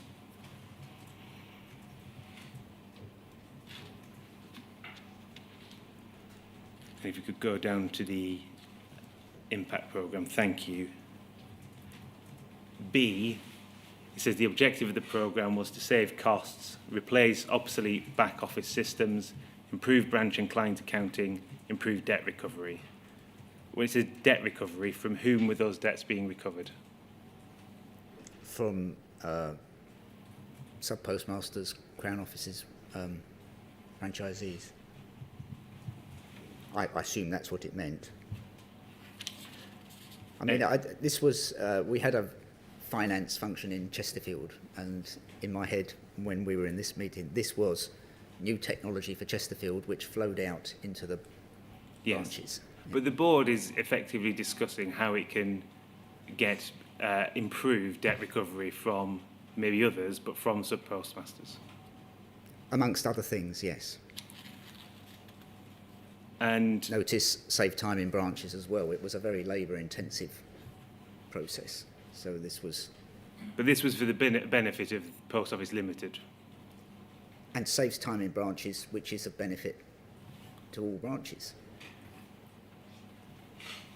But at E, Mr. Corbett speaks, says that the rollout was not expected to be noise-free, and one of the risks was concern regarding debt recovery.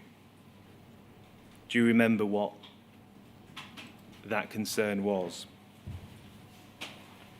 No, I don't. I remember the higher call volumes. As I said, this was about the Chesterfield operation, and that new procedures would generate a lot more phone calls from people coming to terms with, the different procedures.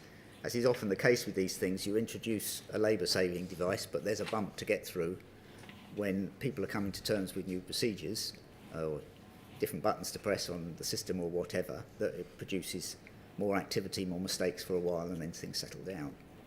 So I think what Peter was highlighting in general is this was quite material change, and there would be a disruption as a result of it. And he then goes on to outline what risk mitigants he'd got in place to counter it. If we can turn over the page, please.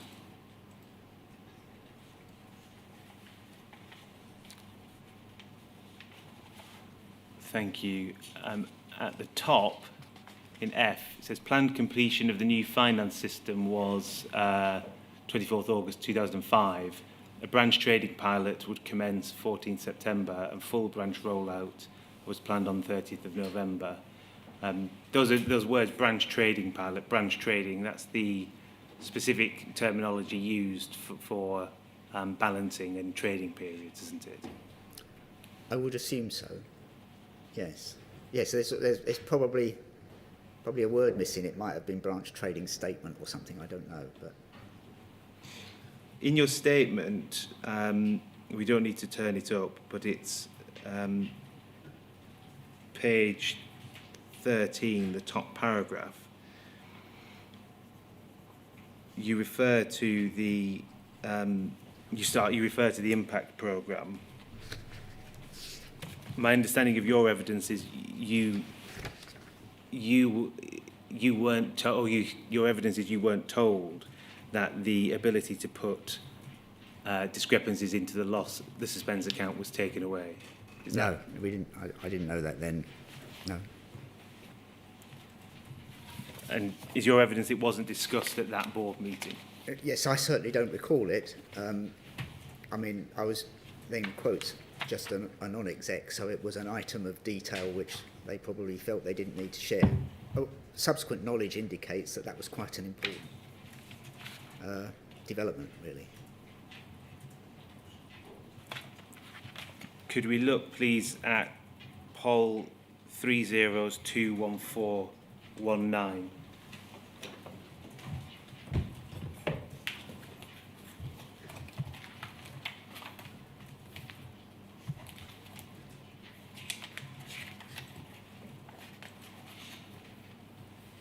It's another risk and compliance note.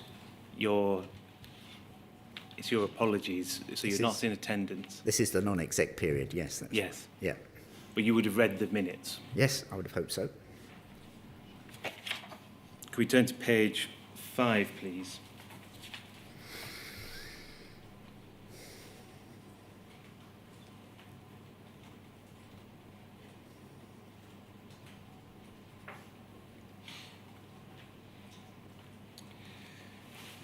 Talks about the impact, the programme status, several problems, but workarounds are in place for servicing clients. And there are issues with system response times, mapping and systems. And if we go down, please, to the 3.4 branch audit findings. Got positive action has been taken through branch control since last year. This has reduced the incidence of suspense accounts being abused to conceal fraud. However, there is an increase in the numbers of losses covered by inflating cash figures. Impacts will in the longer term improve cash MI here. What does MI stand for? Management information. But short-term action is needed between teams involved in cash to improve the analysis and clean up of data.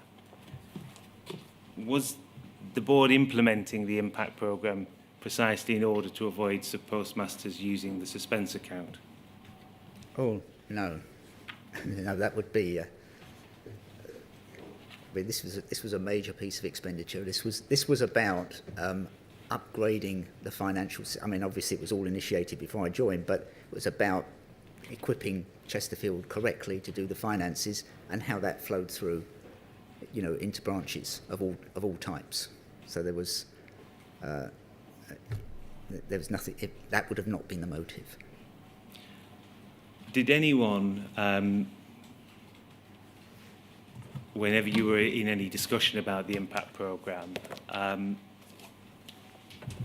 question how it would affect Subpostmasters? I don't recall a conversation like that.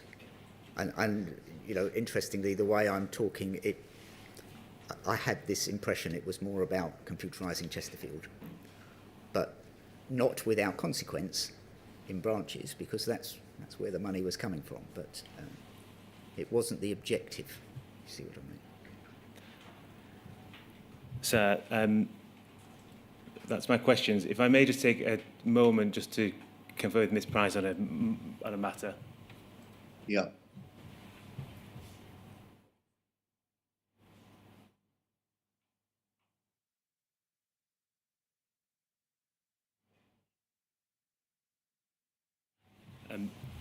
Thank you, sir. I understand that two sets of co-participants wish to ask some questions. I'm told that there will be 5 minutes each. Okay, let them ask their questions then.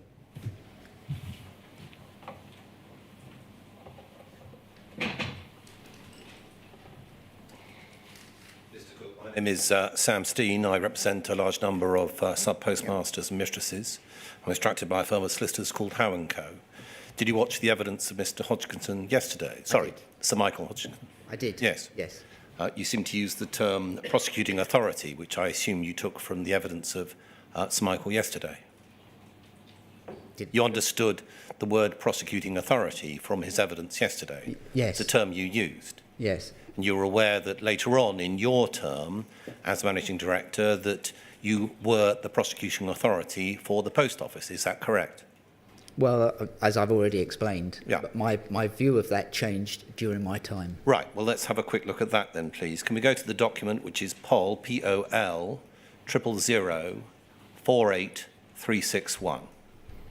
First page, please.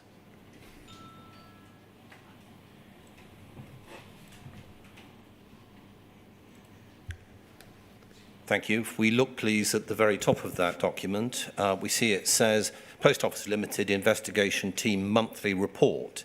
We get from that you got these monthly. It says confidential, and it then goes on to say to who it is written. Pol ET, let's move on from that for the moment, Director Security Corporate, Head of Investigations Corporate, Head of Criminal Law, Head of Security Post Office Limited. So let's just go through that. At that time, the Head of Criminal Law was Rob Wilson, a solicitor. Do you remember him? No, I don't, I'm afraid. No? What did you think the Criminal Law team did within the Post Office? Well, it looks like it's at Royal Mail, isn't it? It says corporate head. What did you think the Criminal Law team did? Royal Mail or Post Office? Well, they would have been involved with these prosecutions, I guess. Involved with the prosecution? Yes. Yes. Yes. Right. So this document in 2006, in reference to you, because you were part of the looking at this sort of material, Head of Criminal Law Rob Wilson still doesn't ring a bell? No, it doesn't, I'm afraid. Sorry. No, okay. And the investigation team that clearly this is in relation to, this monthly report, shall we have a quick look at what's going on with that? Middle of the page there, you see in the document we've got on the screen, Investigation Team Report, period 9 December 2006. The principal aims of the investigation team are to stop criminal offences taking place, apprehend and prosecute those who commit offences against us, in order to maximise our recovery and reduce loss to POL and its clients through the identification of areas of weakness throughout the business, both operationally and within our product offerings. But it does appear on the face of this document that you've got information that there's a criminal law team that's operating within the business, and secondly, an investigation team with aims of stopping criminal offences taking place, apprehending and prosecuting people. Yeah, well, look at item 1. It's all about postal order cashback offers and the fraud losses that were experienced as a result. That was nothing to do with sub-postmasters. Well, what do you think when it refers fraud, it's customer fraud. What do you think? We call them scams today, but this is what it was there for. There's always going to be lots of criminal activity around an organisation that creates a lot of money. That doesn't mean it's the sub-postmaster's fault. So you had reports in relation to sub-postmasters that were being prosecuted, and that there was the involvement of an investigation team. Is that correct? Yes. So you had oversight of an investigation team that investigated sub-postmasters. Is that correct? It is. Right. And we can now see that there was a criminal law team engaged as well, yes? Yes, but right. It's broader than just sub-postmasters. Well, let's stay with sub-postmaster for the moment, because you may have noticed that this inquiry is about sub-postmasters. Yes, I have noticed that. I have noticed that. Right. Well, let's then move on and have a look and think about what was happening to sub-postmasters being investigated by the investigation team operating under your managing directorial responsibilities, yes? Okay. Did you, as an example, consider the numbers of cases that were being prosecuted? I didn't have the total number that was being pursued, no. Okay, let's go to the bottom of page 2, please, of the same document.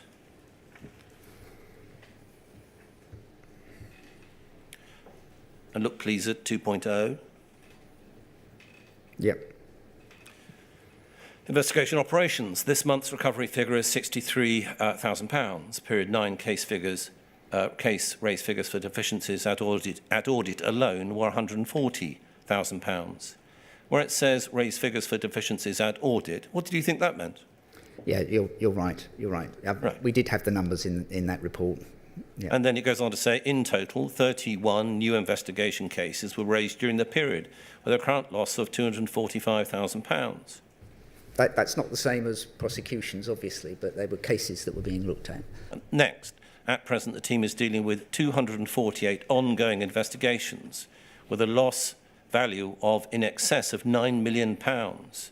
Of these, 80 are currently going through the courts. Yeah. So you're getting these sorts of reports monthly. There are discussions involving the investigation operation. in discussions and information regarding cases being prosecuted and losses, you had all of the information that was possible to actually have governance over this area, didn't you, Mr. Cook?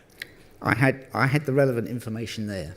I certainly, well, I've already said that I could have done more, but. Well, then let's go over the page. We can see that at the bottom of page 2, it says also provided as a summary of major inquiries ongoing. Top of page 3, please, same document.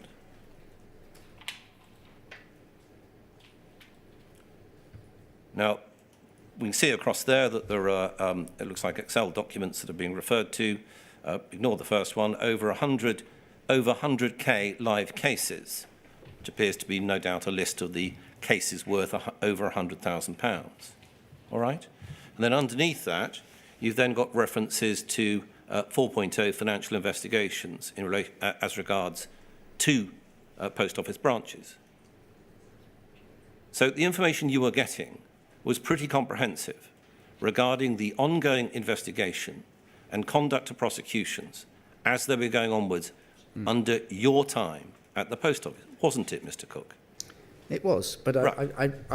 I don't wish to let the impression be created that this was there to chase sub-postmasters. This was there to chase fraud in general. Okay, well, let's just say, as I've said before, we'll stick with postmasters if you don't Yes, mind. but I need to make sure that context is understood. Paragraph 59 of your statement, you Thank say... you. Yes, Mr. Cook. I'll say thank you for acknowledging my comment. Paragraph 59 of your statement, you say this: to the best of my knowledge, the Risk and Compliance Committee was not given any information or reporting, nor did I have any oversight of the prosecution of SPMs. As a result, I did not take any steps as a member of the Risk and Compliance Committee to ensure that POL was acting in compliance with its legal obligations in relation to those prosecutions and civil proceedings against SPMs. I was not aware they were taking place. It's just a straight-out lie, isn't it, Mr. Cook? The point I was trying to make was about the initiation of prosecutions. I have repeatedly acknowledged that there were cases under investigation, and that I was aware there were cases under investigation. What you're saying in your statement is this: you did not take any steps as a member of the Risk and Compliance Committee to ensure that POL was acting in compliance with its legal obligations in relation to those prosecutions and civil proceedings against SPMs. I was not aware they were taking place. Well, first of all, you do agree you were aware they were taking place. And secondly, in your statement, you're pretending that you weren't aware to avoid the implication which you needed oversight of the things. No, Just simply not true, isn't it, Mr. That Cook? was not my intention. Then why did you write that in your statement, Mr. Cook? Well, I believed it at the time, certainly.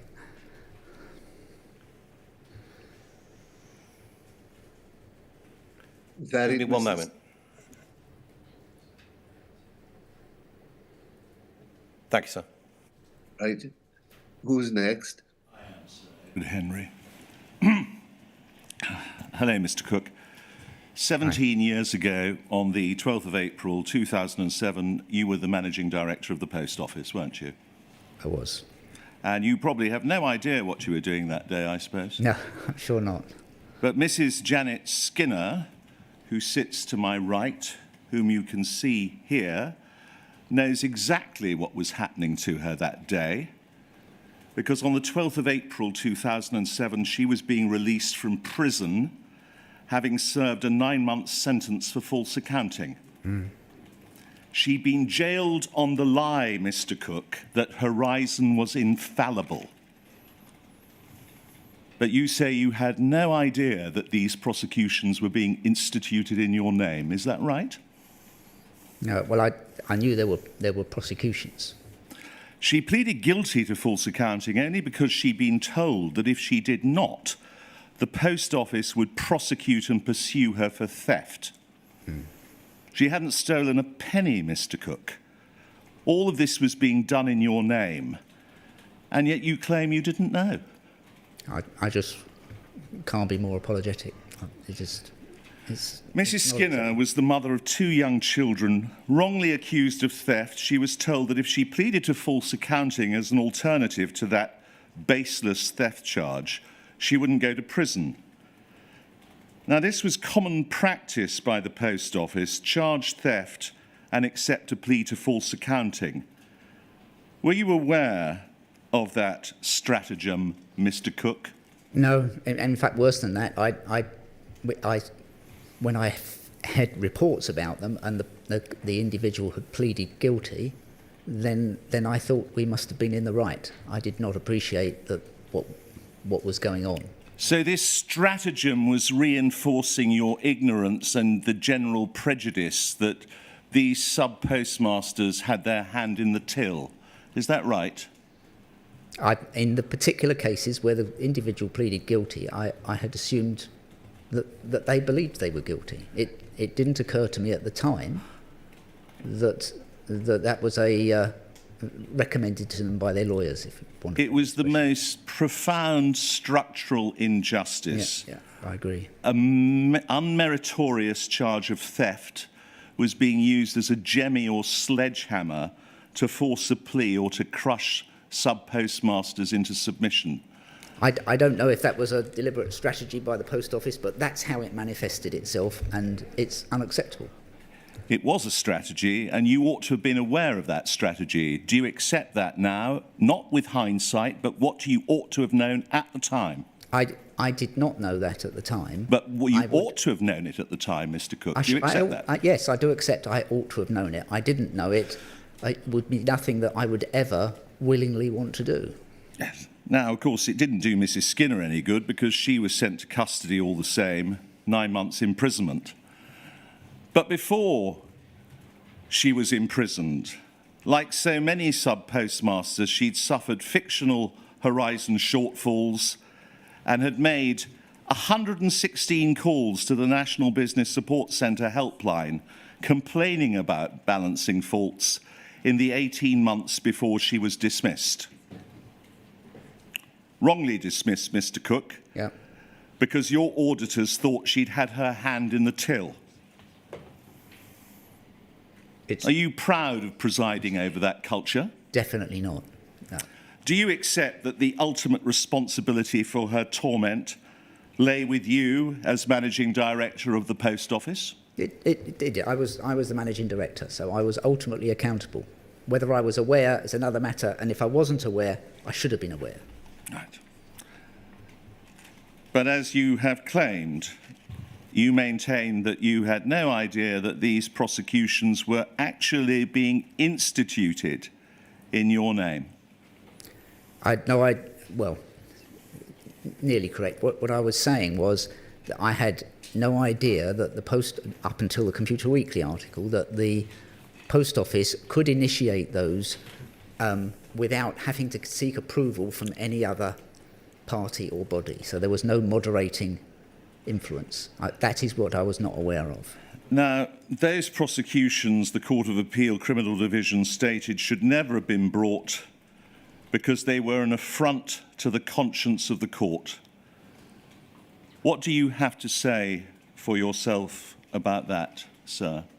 Well, all I can do is repeat what I said at the beginning, is I just apologise unreservedly. I'm not the sort of guy that is malicious or would want to do harm to anyone, but it was, and I was not aware, but that is not an excuse. It's an explanation. There's no excuse for the fact that this happened, and it was on my watch. And you know, this is what this inquiry is about: is to establish how that could have happened. And I've tried my honest best to portray exactly what I recall happening many years ago, but it's not acceptable. It's not acceptable. Finally, do you have anything by way of a personal direct apology that you would like to say to Mrs. Skinner? I would love to talk to her afterwards, but you may not want to. But I can only apologise on behalf of the whole organisation for the way that you were treated. It was disgraceful.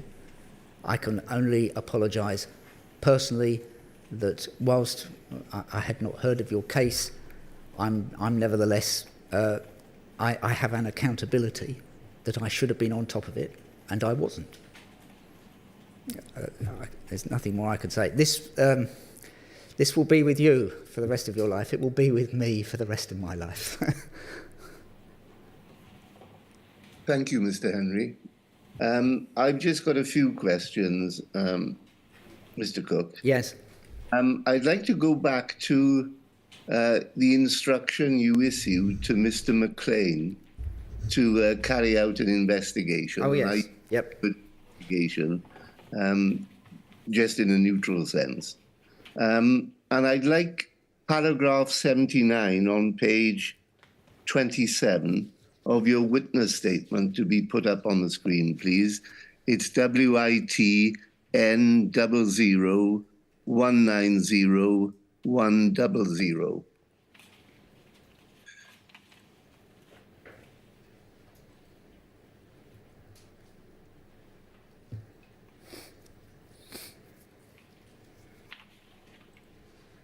Thank you.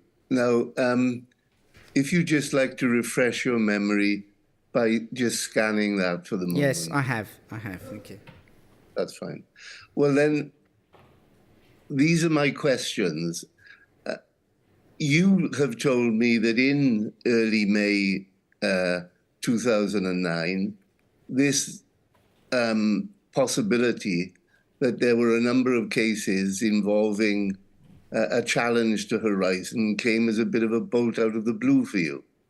Yeah. Yeah? Yes. And your first reaction was to instruct Mr. McLean to investigate, and you did so because you thought highly of him. Yes. That's in your statement. But then reading the rest of that paragraph, it seems to me at least, and this is what I want your help with, that this inquiry just petered out. Because what you say is, I was assured at that time that the Horizon system was functioning normally, but I do not recall the detailed outcome of Mr. McLean's investigation, nor have I been provided with any documents relating to the investigation by the inquiry. Yeah. Now, breaking that down, it may be that you're saying that either Mr. McLean or someone on his behalf said to you orally, everything's fine. But apart from that, there doesn't appear to be any document or report or anything else that you have seen, which actually gives us the result of Mr. McLean's investigation. Is that as you understand it? I agree, sir. Yes, I wouldn't have settled for everything's fine, but I haven't been given any history or documentation that shows what he produced. Well, I can't remember what the response was, but I wouldn't have been able to carry on without, an investigation. And I think we saw during the course of my evidence that there was still quite a lot of activity going on sometime later. So I believe that was the moment that the organisation started examining itself. But as we've come to learn, there were many people that wanted to just prove that it was okay, put it that way. Yeah, but my understanding is that you didn't actually leave post office until early the following year. Yeah, about the end of January, that's right, yeah. So approximately 7-8 months after you had instigated an investigation by Mr. McLean. And forgive me if this sounds critical, and perhaps it is critical, that there doesn't appear to be any urgency on your part to get an answer from him if you allowed 8 months to go by. Well, I think we've seen evidence of activity still going on in October, November, but I just cannot recollect seeing a final report, I'd love to be able to say that, but I'm only going to say what I completely clearly remember. I am throughout this process, as documents have emerged, it fills in the picture for me. It helps me remember. So I remember the story. I have difficulty remembering the order and the dates. So I remember moments. Yeah. The Computer Weekly letter was a moment, right? That had a big impact on me. But I can't, without evidence sort of being produced, I can't point to what happened next, which is why I wrote the witness statement as I did, because I can't claim something that But can can't I remember. take that you have no memory of Mr. McLean producing a written report before you left your position as managing director? I find that difficult to believe that there wasn't one, but I can't remember it, and I haven't seen anything.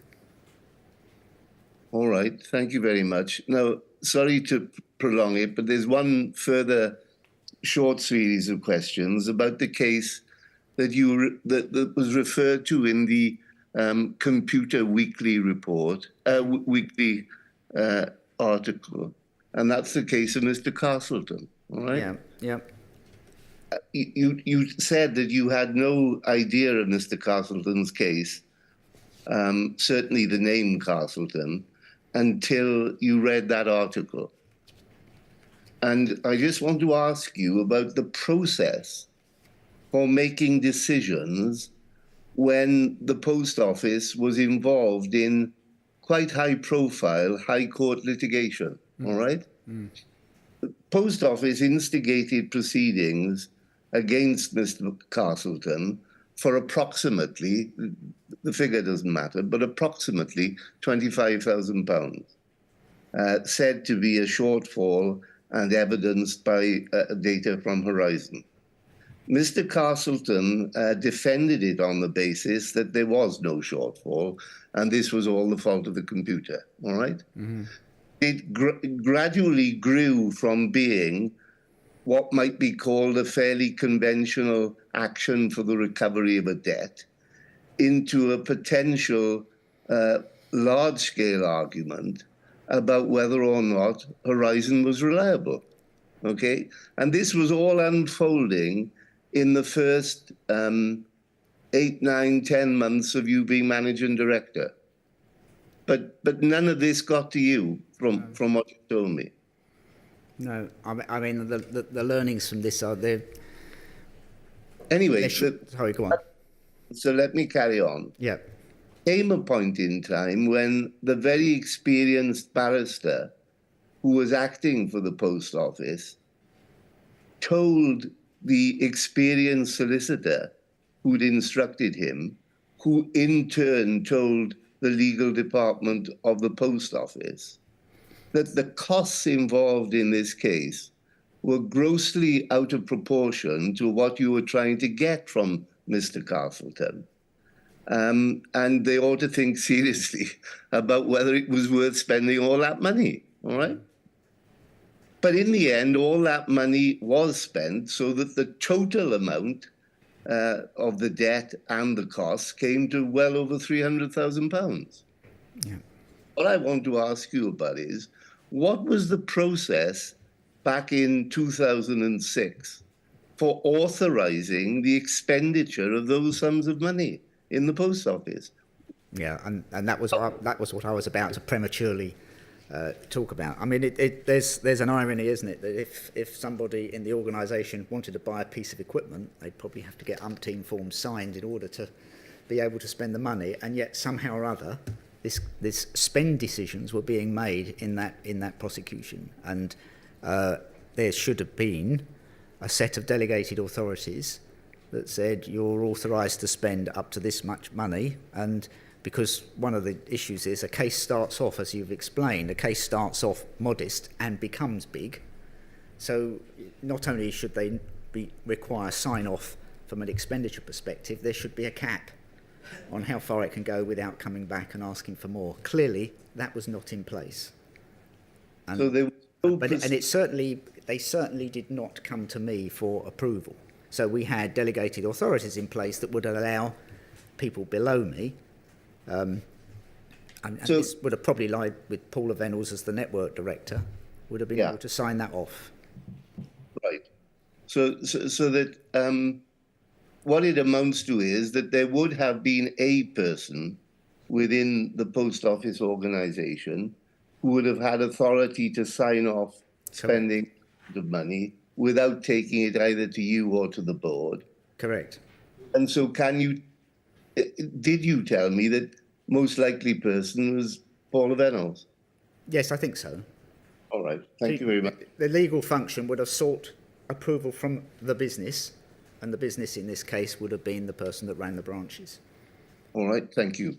Thank you. Thank you very much, Mr. Cook, for providing your witness statement and for coming to give evidence to the inquiry this morning. I'm grateful to you. Thank you.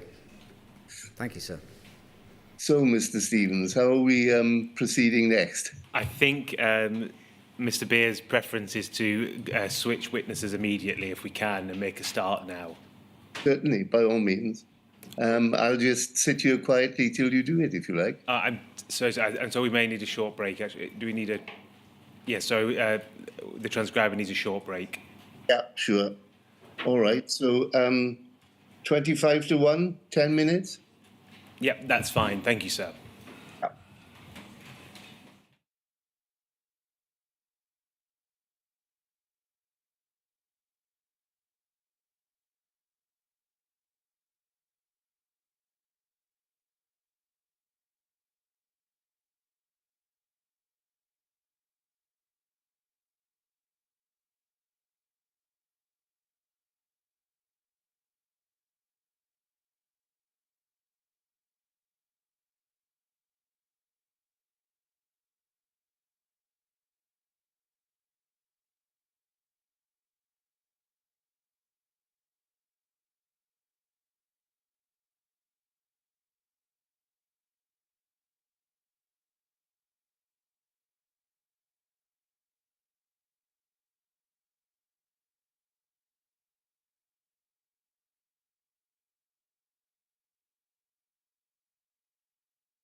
Oh, is that ready? Oh, okay. Good afternoon, sir. Can you see and hear me? Yes, thank you. May I call Adam Crozier, please? Yeah. Stand and repeat after me. I do solemnly, I do solemnly, sincerely and truly sincerely and truly declare and affirm declare and affirm that the evidence I shall give that the evidence I shall give shall be the truth, shall be the truth, the whole truth, the whole truth, and nothing but the truth. and nothing but the truth. Thank you. Please take a seat. Good afternoon, Mr. Crozier. My name is Jason Beer, and I ask questions on behalf of the inquiry. Can you tell us your full name, please? Adam Alexander Crozier. Thank you very much for previously providing a witness statement to the inquiry and for giving evidence today to assist us in our investigation. Can we start, please, with your witness statement? The URN is WITN 04390100. You should have a hard copy in front of you. It's 34 pages long, excluding the exhibits pages, and is dated the 28th of February 2024. If you turn to page 34, is that your signature? It is, yes. And are the contents of it true to the best of your knowledge and belief? They are indeed. Thank you. I'm not going to ask you questions about all elements of the witness statement. It stands as your evidence and is being made available on the inquiry's website. Can I start with your background, please? Between February 2003 and April 2010, so for just over 7 years, you were a director and Chief Executive Officer of Royal Mail Group. That's correct. And a Director of Royal Mail Holdings. Yes. The first being a limited company, the second a PLC. Yes. Before joining Royal Mail, you held senior roles in Saatchi & Saatchi from 1988 to 1999.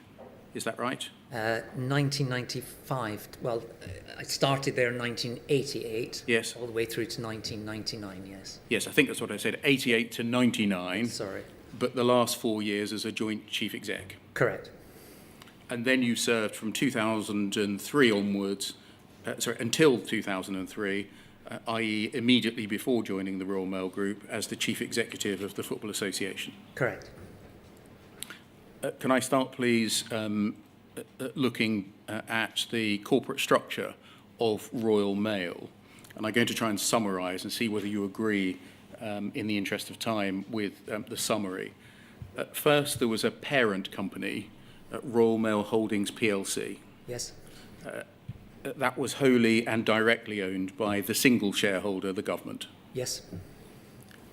Royal Mail Holdings PLC had its own board. Correct. It had its own management board. Correct. You attended all Royal Mail Holdings PLC board meetings and you sat on the management board. That's correct. The chairman of Royal Mail Holdings PLC in your tenure was firstly Alan Layton between 2002 and 2008, is that right? That's correct. And then Donald Bryden from 2009 onwards. Yes. Royal Mail Holdings PLC board, I'm going to call that the main board. The main board had its own audit and risk committee. Yes. Upon which you sat. Yes. Attended, yes. Yes. Yes, were you a member of it or were you an attendee? I think I was an attendee, actually. But And just for those not steeped in corporate governance, the difference between being a member of a committee and an attendee is? I think the members were all non-exec directors. Can we move on in the summary? There were a range of separate businesses within the Royal Mail, and they were separated out in different ways, some of them being subsidiaries of Royal Mail and others not. Is that right? Yes. Post Office Limited was one of those entities, and that was a separate legal entity. Is that right? That's correct. And that was Post Office Limited. Yes. Post Office Limited had its own board. It did. It had its own chairman. It did. In your tenure, they were Sir Michael Hodgkinson, from whom we heard yesterday, and then from 2009, Donald Bryden. That's right. I think that means that Mr. Bryden from 2009 was chairman of both Royal Mail Holdings plc and Post Office Limited. Yes, he was. The Post Office had its own managing director or CEO, the title changed. That's correct. In your tenure, that was David Mills, from whom we hear next week, and then from 2006, Alan Cook, from whom we have just heard. Yes. That person, the MD or the CEO, sat on both the Royal Mail Holdings plc and the Royal Mail Management Board. Yes. The Post Office Limited had its own Risk and Compliance Committee. That's right. Now, I think in one way or another, I've taken all of those points from your witness statement. You make all of those points in one way or another in your witness statement. Taking all of those points together, are you effectively saying in your witness statement that within Royal Mail Holdings plc's group of separate business units, the Post Office had a relatively high degree of autonomy from Royal Mail Group? Yes, under its delegated powers of authority. Of the business units within the group, did the Post Office enjoy the greatest level of autonomy? Yes, it did. It was the only one with its own governance setup. I missed the last word, the only one with its own governance setup. Yes, setup, yes, sorry. And why was it that it enjoyed the greatest level of autonomy from Royal Mail? I think it was. It goes right back to when the 2000 Act, Postal Act, where the government set up the company, and it had two very different objectives. For Royal Mail, it was to be modernise and be a commercial company in a market that was to be opened up to competition. And on the Post Office side, it was to try and become a sustainable public service. So two very different objectives. And that separate governance ran right through to them also having their own direct relationship with the shareholder, and within the shareholder executive, a different team within that team. Thank you. Was the result of that you, as CEO of Royal Mail, place very substantial reliance on the Post Office Board and the Post Office Executive team in the running of Post Office Limited? I did indeed, and it's partly why both the chairman and the CEO of the Post Office also sat on the Holdings Board. The chairman of Royal Mail sat on the Post Office Board, and the other piece of glue was the company secretary who sat on both. But what it did mean through those delegated authorities was that the Post Office largely was able to go about its business without reference to the Royal Mail Board, other than on two really key things. One was on funding, which fundamentally impacted on the solvency of the whole group. And secondly, on certain major multi-year contracts where it took it beyond its delegated authority limits. And I think it later will come on to the fact that the Fujitsu contract was one of those. It was indeed, yes. Looking back now, do you think there should have been maybe a third added to the list of things that the Post Office ought to have come back to Royal Mail Holdings more and more frequently on, namely the conduct of investigations and criminal prosecutions? Not at the time, no. I certainly thought that all the correct checks and balances were in place, both in terms of internal and external audit, in terms of internal and external legal advice. There was the Pol Risk Committee, the Pol Exec Committee, and the Pol Board, and through all those checks and balances, I think there was some confidence that things were working, and certainly no one in that chain at any stage expressed any concerns about the conduct in the area you've just mentioned. If Royal Mail, and you within Royal Mail, was reliant on the Post Office to represent Post Office matters, whether in the management board or the main board of Royal Mail, if they did not raise or mention any issues to you of concern or which were problematic, was there any mechanism by which you and Royal Mail could find out about such issues? Of course. Well, of course, there was the structure I just mentioned of all the checks and balances, which I won't go through again. But the checks and balances you mentioned were within the post office. They were, but on top I'm talking about the checks and balances in you learning about things that they didn't want to tell you about. Yeah. Well, first of all, there were constant one-to-one meetings with the CEO of the post office. Just stopping you there, Mr. Crozier. Of course. Does that place a high burden on the managing director or CEO of Post Office Limited to be open and transparent with Royal Mail Holdings, and in particular with you? So both myself and the board, yes, absolutely.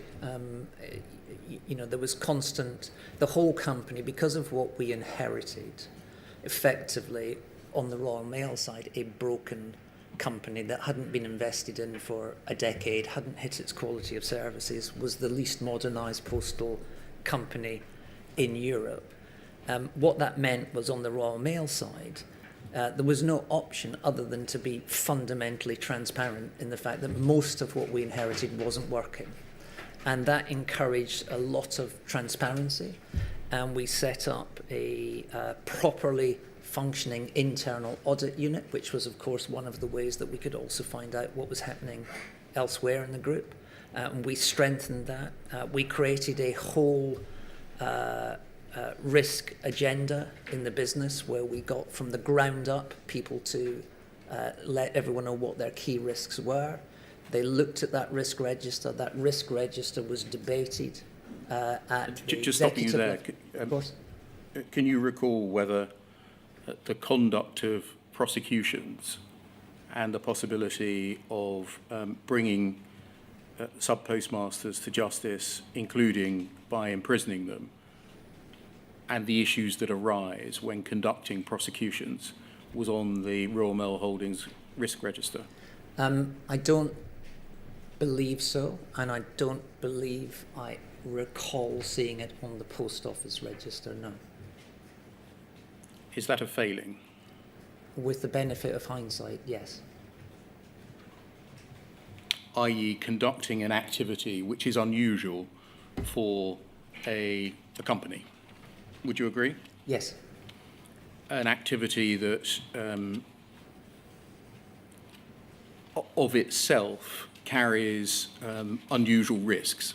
Indeed. And would you agree that that unusual activity would require a different type of supervision and oversight because it brings the company into contact with the criminal justice system? Yes, and that's why there were lots of checks and balances around the internal and external legal advice. And it's Sorry, say that again. That's why there were lots of checks and balances around the internal and external legal advice. What do you mean by that? Well, we had lots of external lawyers involved with the company. We also had prosecutions on the Royal Mail side, as I'm sure you know. And there were multiple interactions, much more straightforward things with police and Crown Prosecution Services. What external lawyers are you referring to that gave comfort in the prosecution of sub-postmasters? I don't recall which ones the post office used at the time, I'm sorry. Did you think at the time that prosecutions of sub-postmasters were conducted by external lawyers? I believe they had a big role in that, yes. And by conducted, do you mean the person standing up in court, either the barrister or an employed barrister or a solicitor with rights of audience, or do you mean conducted the whole thing? I'm not sure.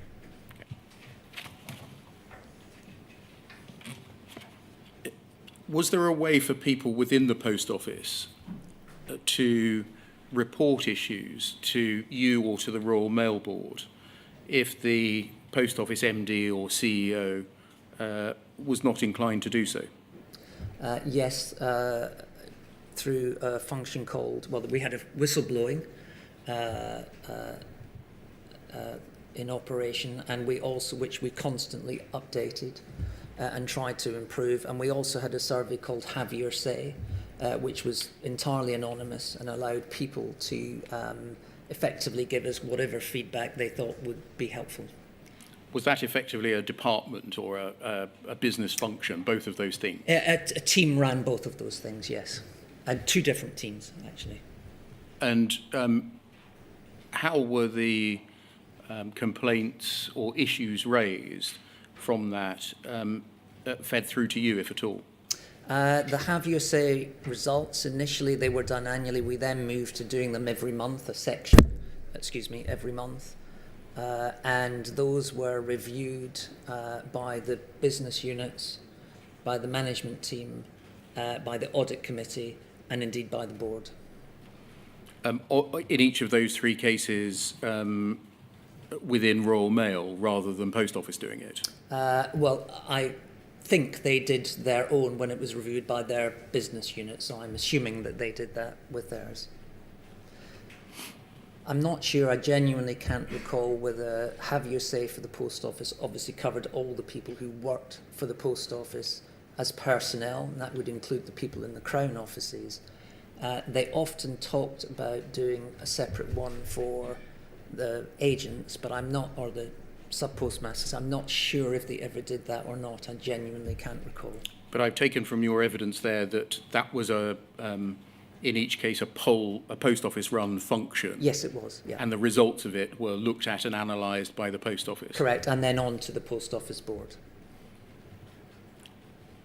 I'm looking for something that jumped from the agents, as you called them, the Subpostmasters, to you and your board. Was there a facility to do that without going through either of those mechanisms that the Post Office managed? I don't believe there was, no. I think it's right that you made limited appearances at Post Office Limited board meetings, is that right? I think it was two, which were both in between David Mills leaving at the end of 2005 and Alan Cook arriving in March or April 2006, and partly, well, in fact, only because those two meetings were very strongly about the latest negotiations with government around the subsidy to ensure that we were able to sign the company off as a going concern. You say in your statement, no need to turn it up, it's paragraph 27, that you attended those meetings because they were in relation to matters of shared interest. Yes. And so why was it that you attended two board meetings of the Post Office board in your 7 and a bit years as CEO? For a number of different reasons. Number one, when I arrived, the CEO of the Post Office was David Mills, who reported directly to Alan Layton, the chair of Royal Mail. So I was not involved in the running of the Post Office. That was a direct line relationship.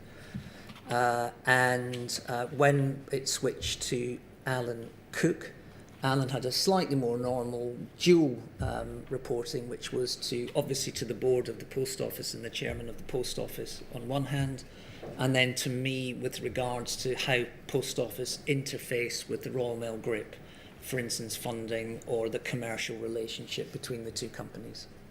And I was advised by the company secretary that it was both the shareholder and the board wanted the two things kept separate, and therefore I shouldn't be on that board. We've spoken about the responsibility on Post Office executive team and its board to refer things up to Royal Mail Management Board and the main board. What were there any mechanisms for other main board members or management board members to, as it were, go down into the Post Office board to take a look at what was going on? Yes, there were. So because what we were trying to do was a very big people and cultural transformation. And certainly on the Royal Mail side, a huge technology revolution in terms of putting in sorting machines and tracking and tracing for parcels and what have you. And very unusually, we had our Group HR Director on the board of the Royal Mail and the Group Technology Director on the board of the Royal Mail. And obviously those also had tentacles into the Post Office in terms of people and technology. Equally, Alan Layton, who was chair of Royal Mail, was also on the Post Office board, and the company secretary, Jonathan Evans, was company secretary on the Royal Mail board and attended all the poll boards as well. So were the principal links between the two through Mr. Layton and Mr. Evans? Correct. Can we look, please, at poll 0036 2335?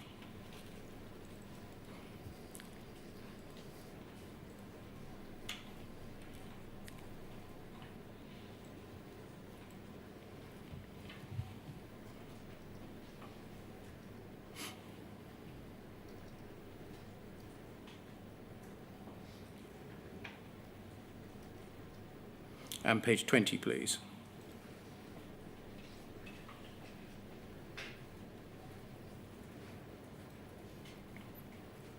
And can we rotate it, please?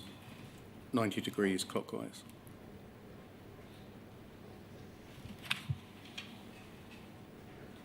We can't, I'm told.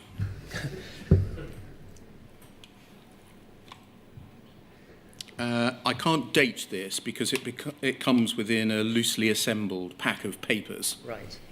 And it's not dated itself. But given it's got the chairman of the PLC as Alan Layton and David Mills as CEO of Post Office, it must be before 2006, right? Yes. And as we see at the top, the chairman as Alan Layton, the deputy chairman, Elmar Toyne. Yes. Off to the left, the company secretary of Royal Mail Holdings as Jonathan Evans. Mm-hmm. The chief executive of Royal Mail U. And then a line round to company-wide functions from you. Yes. And then 2 direct responsibilities, Parcel Force Worldwide and logistics to you, yes? Yeah, yes. Then on the right-hand side, we see, we should have worked our way across the business units, Parcel Force, Logistics, Royal Mail Letters, GLS, Royal Mail International. And on the right-hand side, Post Office Limited. Yes. That has obviously David Mills as the chief executive at this time. It has a line, I think, into Alan Layton, the chairman of Royal Mail Holdings plc. That would be correct, wouldn't it? That would be correct, yes. Not to the deputy chairman. No. That would be correct. Yes. Not into Jonathan Evans. No. That's correct as well, is it? Also correct, yes. And then I think the line goes across to you. Would that be correct? In the sense that I reported into Alan Layton, yes. I see. Yep. So all 3, myself, Elmar and David, all reported in directly to Alan. And Elmar, as the executive deputy chairman, was in effect, I can't think of a better phrase, a first among equals, so was effectively the lead executive. So this diagram represents, or should be taken to represent, issues arising from David Mills, the chief executive of the Post Office, coming through you. No. No? No, not at all. No. As I said, he reported directly to Alan Layton. What does the line above the chief executive, Post Office Limited, David Mills, that comes up and goes across the page and comes back down to you mean? No, I think that's just the way these things are drawn. It's very clearly all three of us directly reported individually into Alan Layson. And so we should take this to mean that you, at this time, had no role. You're on the opposite side of the diagram. Correct. And nothing in relation to the post office passed through you or indeed any other part of Royal Mail Holdings, except insofar as it went straight to the chairman. Correct. Thank you. That can come down. And is that a reflection of the great autonomy that the post office enjoyed? Yes. You told us a moment ago that you think you attended 2 meetings of the post office board. When you didn't attend, did you receive minutes of the post office board? Yes, the Royal Mail Holdings Board received minutes from each of the operating companies were included in the board pack. And you said Royal Mail Holdings received them. Did you personally receive the minutes of the post office board? Yes, as a director of Royal Mail Holdings, yes, sorry. Did you receive the minutes of the post office limited committees? No, I don't think we did. I think... I'm thinking in particular of the Audit and Risk Committee. At the Audit and Risk Committee, I think if there was a poor audit that went to the Royal Mail Auditing Committee meeting for further looking and work, I'm not sure if they always received the minutes of the Risk Committee, no. And you personally didn't always receive the minutes of the Post Office Limited Audit and Risk Committee? I definitely did not, no. As far as I recall, I don't. Can we look at an example of a meeting of the Post Office Limited Board that you did attend? Yes. Poll 302 1492.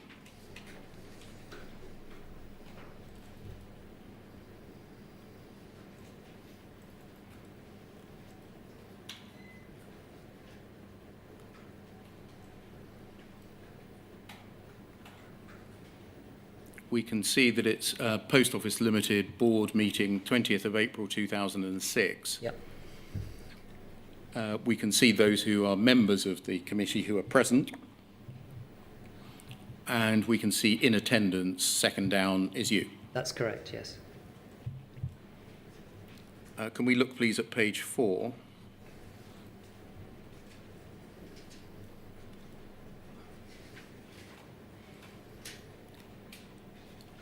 We can see that the solvency of the post office was being addressed. Yes. And does that reflect the point that you made earlier that the very financial viability and existence of the post office was of a critical concern to you? It was, and it didn't just impact the post office, but obviously because of its scale, it impacted the solvency of the group as a whole and the group's ability to sign its accounts as a going concern. Mr. Corbett is recorded as outlining the company's current financial position in further detail. It was clear that the company was insolvent and that in the absence of support from its parent company or ultimate shareholder, that's the government, Correct. It would be unable to meet its debts as they fell due for the foreseeable future. It was reported to the board the government had agreed in principle with the support of Royal Mail to write a letter to the company under which the government acknowledged the solvency issues facing the directors of the company, and directors were prepared to continue trading on a going concern basis only on the basis of the following support. And if we scroll down, we can see that it's set out. Yeah. And so was that why you were attending this meeting? It was, yes. Because it's a solvency of the post office issue, which in turn affects the accounting and potential viability of Royal Mail Group. Indeed. Can we go on, please, to page 10?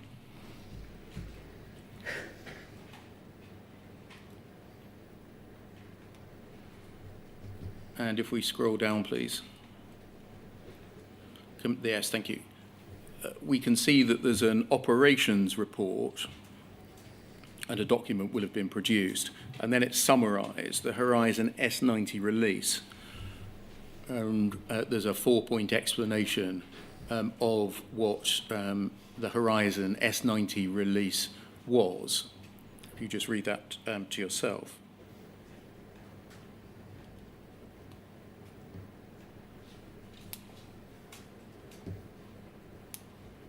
And then under C, an issue of the network resilience was raised.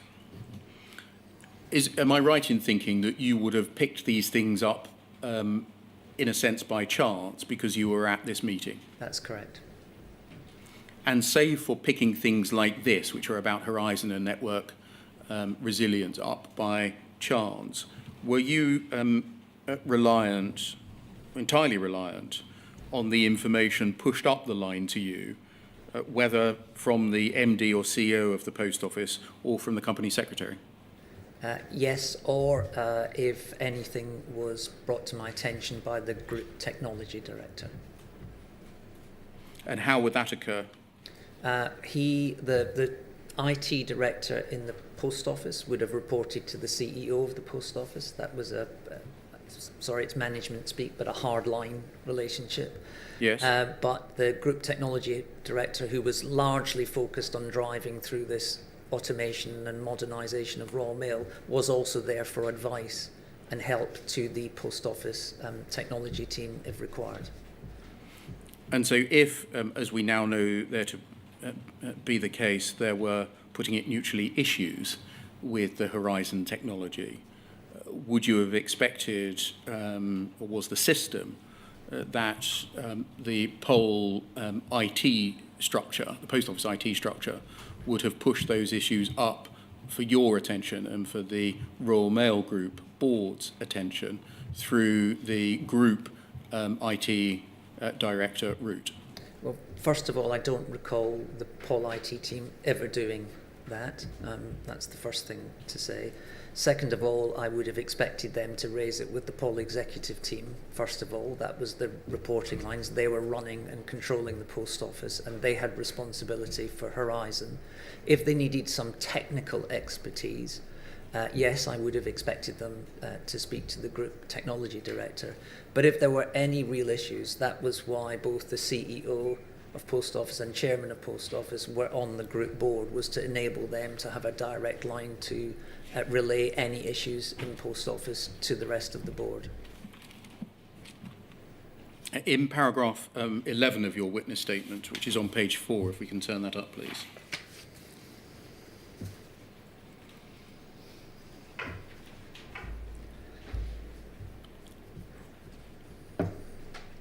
Just wait for it to come up on the screen. Page 4, please. And paragraph 11.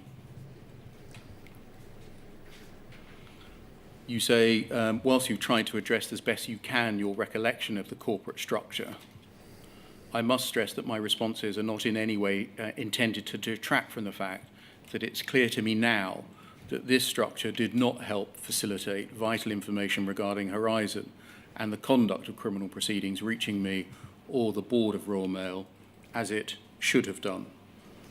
There's no need to turn it up, but you make precisely the same point in paragraph 98.1 of your witness statement on page 33. Before getting into the detail, can we address first what you say is clear to you now, but was not clear to you, presumably, at the time? Firstly, what in the corporate structure prevented or did not facilitate vital information from reaching you and the board? I think it was, if I may expand a little, I think it was this is a reflection trying to help in the sense of what could have gone wrong here.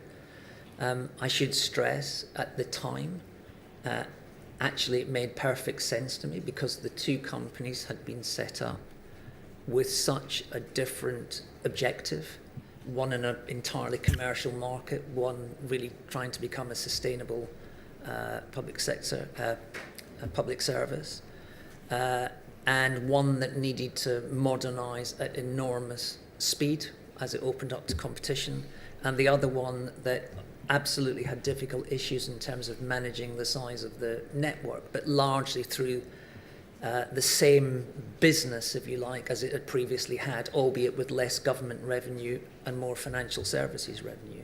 I think the issue, looking back, that I could see that was unhelpful was actually one in the way in which it impacted on the two attitudes or cultures of the two companies, which is that in Royal Mail, because everything, as I said earlier, was fundamentally broken, everyone on the board was aware of that. The starting position was everything didn't work, and therefore there was no option but total, utter transparency, because if anyone had brought a presentation saying everything's fine, they wouldn't have been believed. So it was all about getting everything out on the table, transparently dealing with it, and trying to make progress. I worry, with the benefit of hindsight, that because Paul didn't have that same burning bridge, for want of a better phrase, that same transparency didn't allow information to flow up through that governance system on its own, and that potentially the separation of the two aided and abetted people not getting at that information. Here you point to the corporate structure prevented or didn't help facilitate. What about the corporate structure rather than the culture within each organisation? What acted as a bar in the corporate structure to the provision of information to Royal Mail? I think just because internally it was very clear that people worked for the post office or the rest of the group, I think it just generated that sense of two different companies. And I think the structure just, again, benefit of hindsight, I think if it didn't allow for the easy flow of information. What was the vital information about Horizon which the structure of the companies prevented you from being told about? As far as I recall, I don't remember anyone in the post office governance system, whether that's the board, the risk committee, the exec team, the general counsel, the legal teams, most importantly the operations and IT teams who owned Horizon. I don't remember any of those people flagging up any concerns in that system. I don't know whether they flagged it internally, but it never reached the holdings board. What was the vital information about the conduct of criminal proceedings which the structure prevented you from being told about?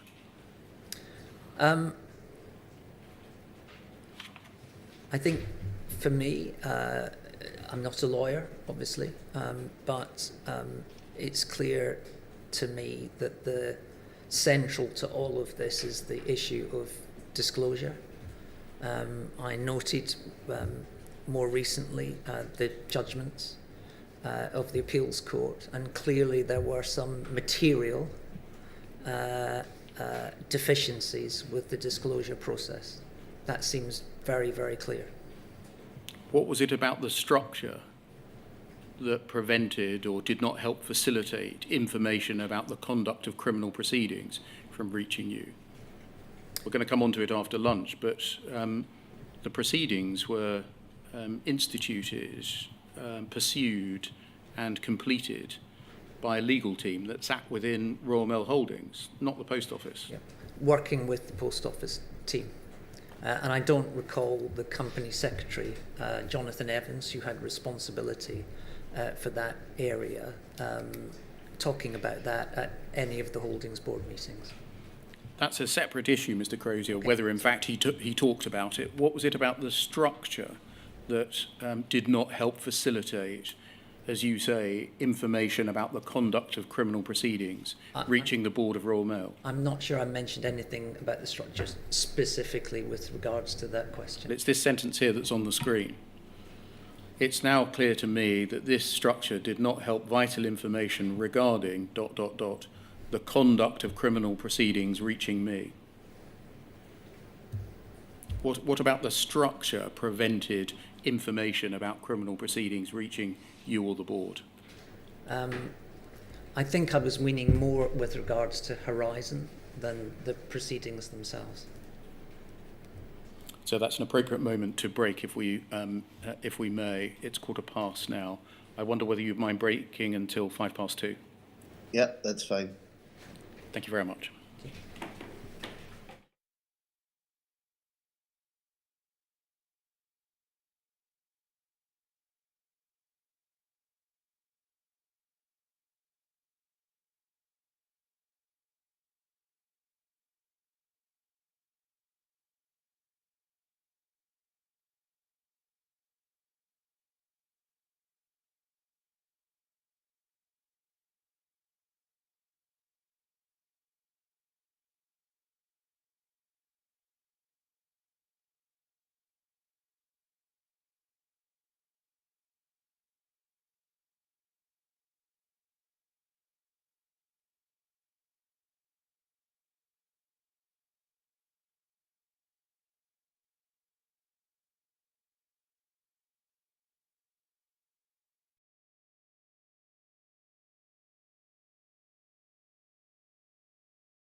Hyperoptic broadband helps you break free from unclear pricing. Smash!